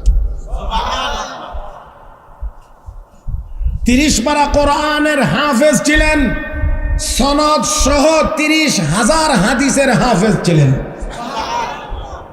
তাহলে ছোট আলেম ছিলেন? শুধু পীরই ছিলেন না, বড় আলেমও ছিলেন? হ্যাঁ, অনেক বড়। 30,000 হাদিস সনদ সহ মুখস্থ ছিল, 30 পারা কোরআনের হাফেজ, 12,000 শুধু আলেমের পীর।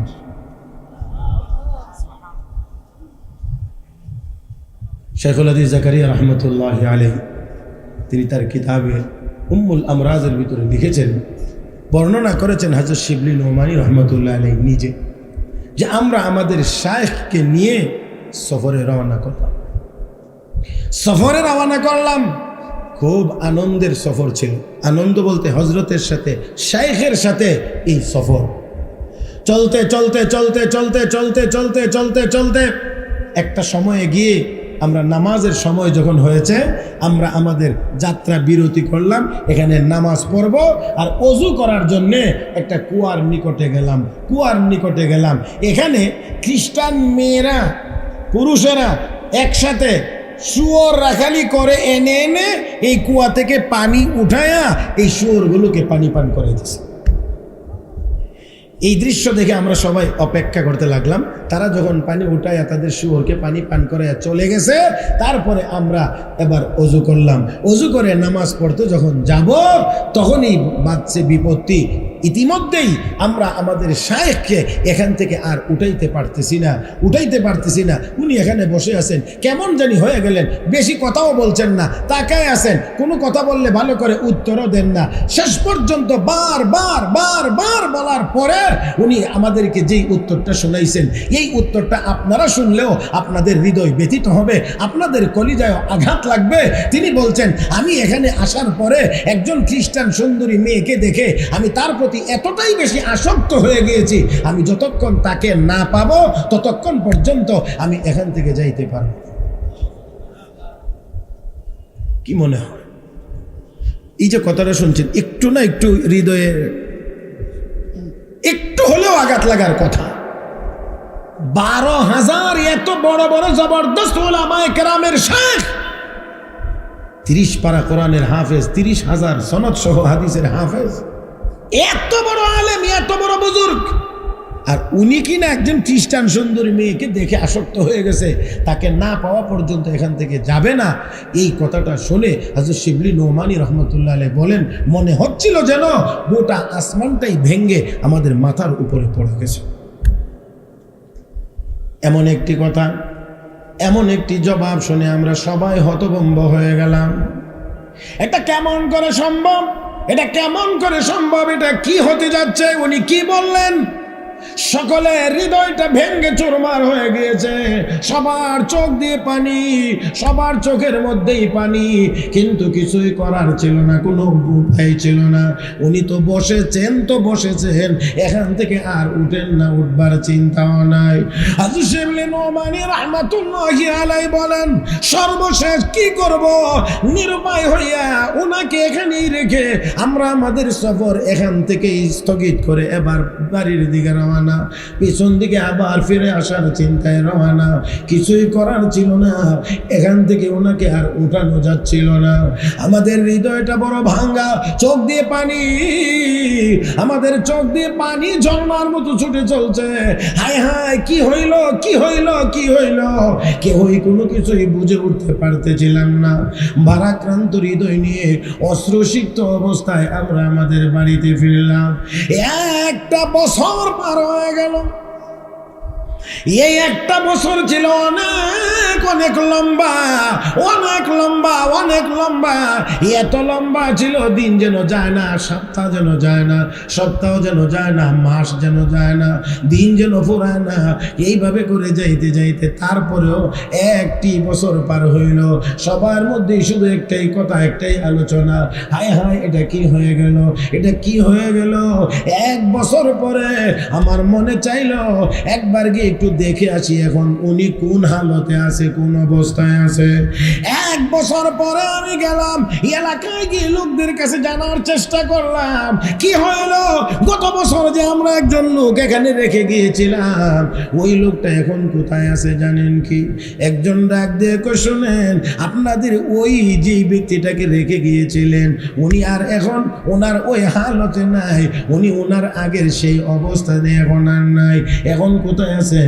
এখন ওই যে জঙ্গলের পাশে গিয়ে দেখবেন উনি শুয়োর রাখালি করতে আছেন। একটু জোরে কও। তিনি বলেন, এই উত্তরটা শুনে, এই জবাবটা শুনেন, এমনিতেই হৃদয় ভাঙ্গা, আরো যেন ভেঙ্গে টুকরা টুকরা হয়ে গিয়েছে। জিজ্ঞেস করলাম কি কারণে, কেন তিনি এখন শুয়োর রাখালি করেন? উনি যেই মেয়েটার জন্য পাগল হয়েছিলেন, বিয়ের প্রস্তাব দিলে মেয়ের বাবা শর্ত জুড়ে দিয়েছে, 1 নাম্বার ইসলাম ত্যাগ করতে হবে। ও মুসলমান, আপনি কি একটু ভাবতে পারেন, 30 পারা কোরআনের হাফেজ, 30,000 হাদিসের হাফেজ, 12,000 বিদগ্ধ আলেম ওলামার পীর, উনি এখন যেই মেয়ের জন্য পাগল হয়েছে ওই মেয়েকে বিয়ে করতে হলে ইসলাম ছাড়তে হবে, উনি রাজি হয়েছেন। নাম্বার 2, মেয়ের বাবা শর্ত দিয়েছেন, যদি আমার মেয়েকে বিয়ে করতে হয় তাহলে অবশ্যই তোমাকে শুয়োর রাখালি করতে হবে। তিনি সেই শর্ত মেনেছেন, এই শর্ত মেনেই তিনি বিয়ে করেছেন। ও মুসলমান, এবার তিনি বলেন, আমি আস্তে আস্তে করে 1-2 কদম করে আগাইতে লাগলাম, মনে চায় না, কদম সামনের দিকে আগায় না, মন চায় না, কদম সামনের দিকে আগায় না। তারপরে অত্যন্ত জোর করে আমি সেই জায়গায় গিয়ে দেখলাম আমাদের শাইখের মাথায় খ্রিস্টানদের ক্যাপ, কোমরে আছে তাদের বেল, হাতে ছোট্ট একটা লাঠি, আরেক হাতের মধ্যে শুয়োরের গলার রশি। দৃশ্যটা দেখে কলিজা ফেটে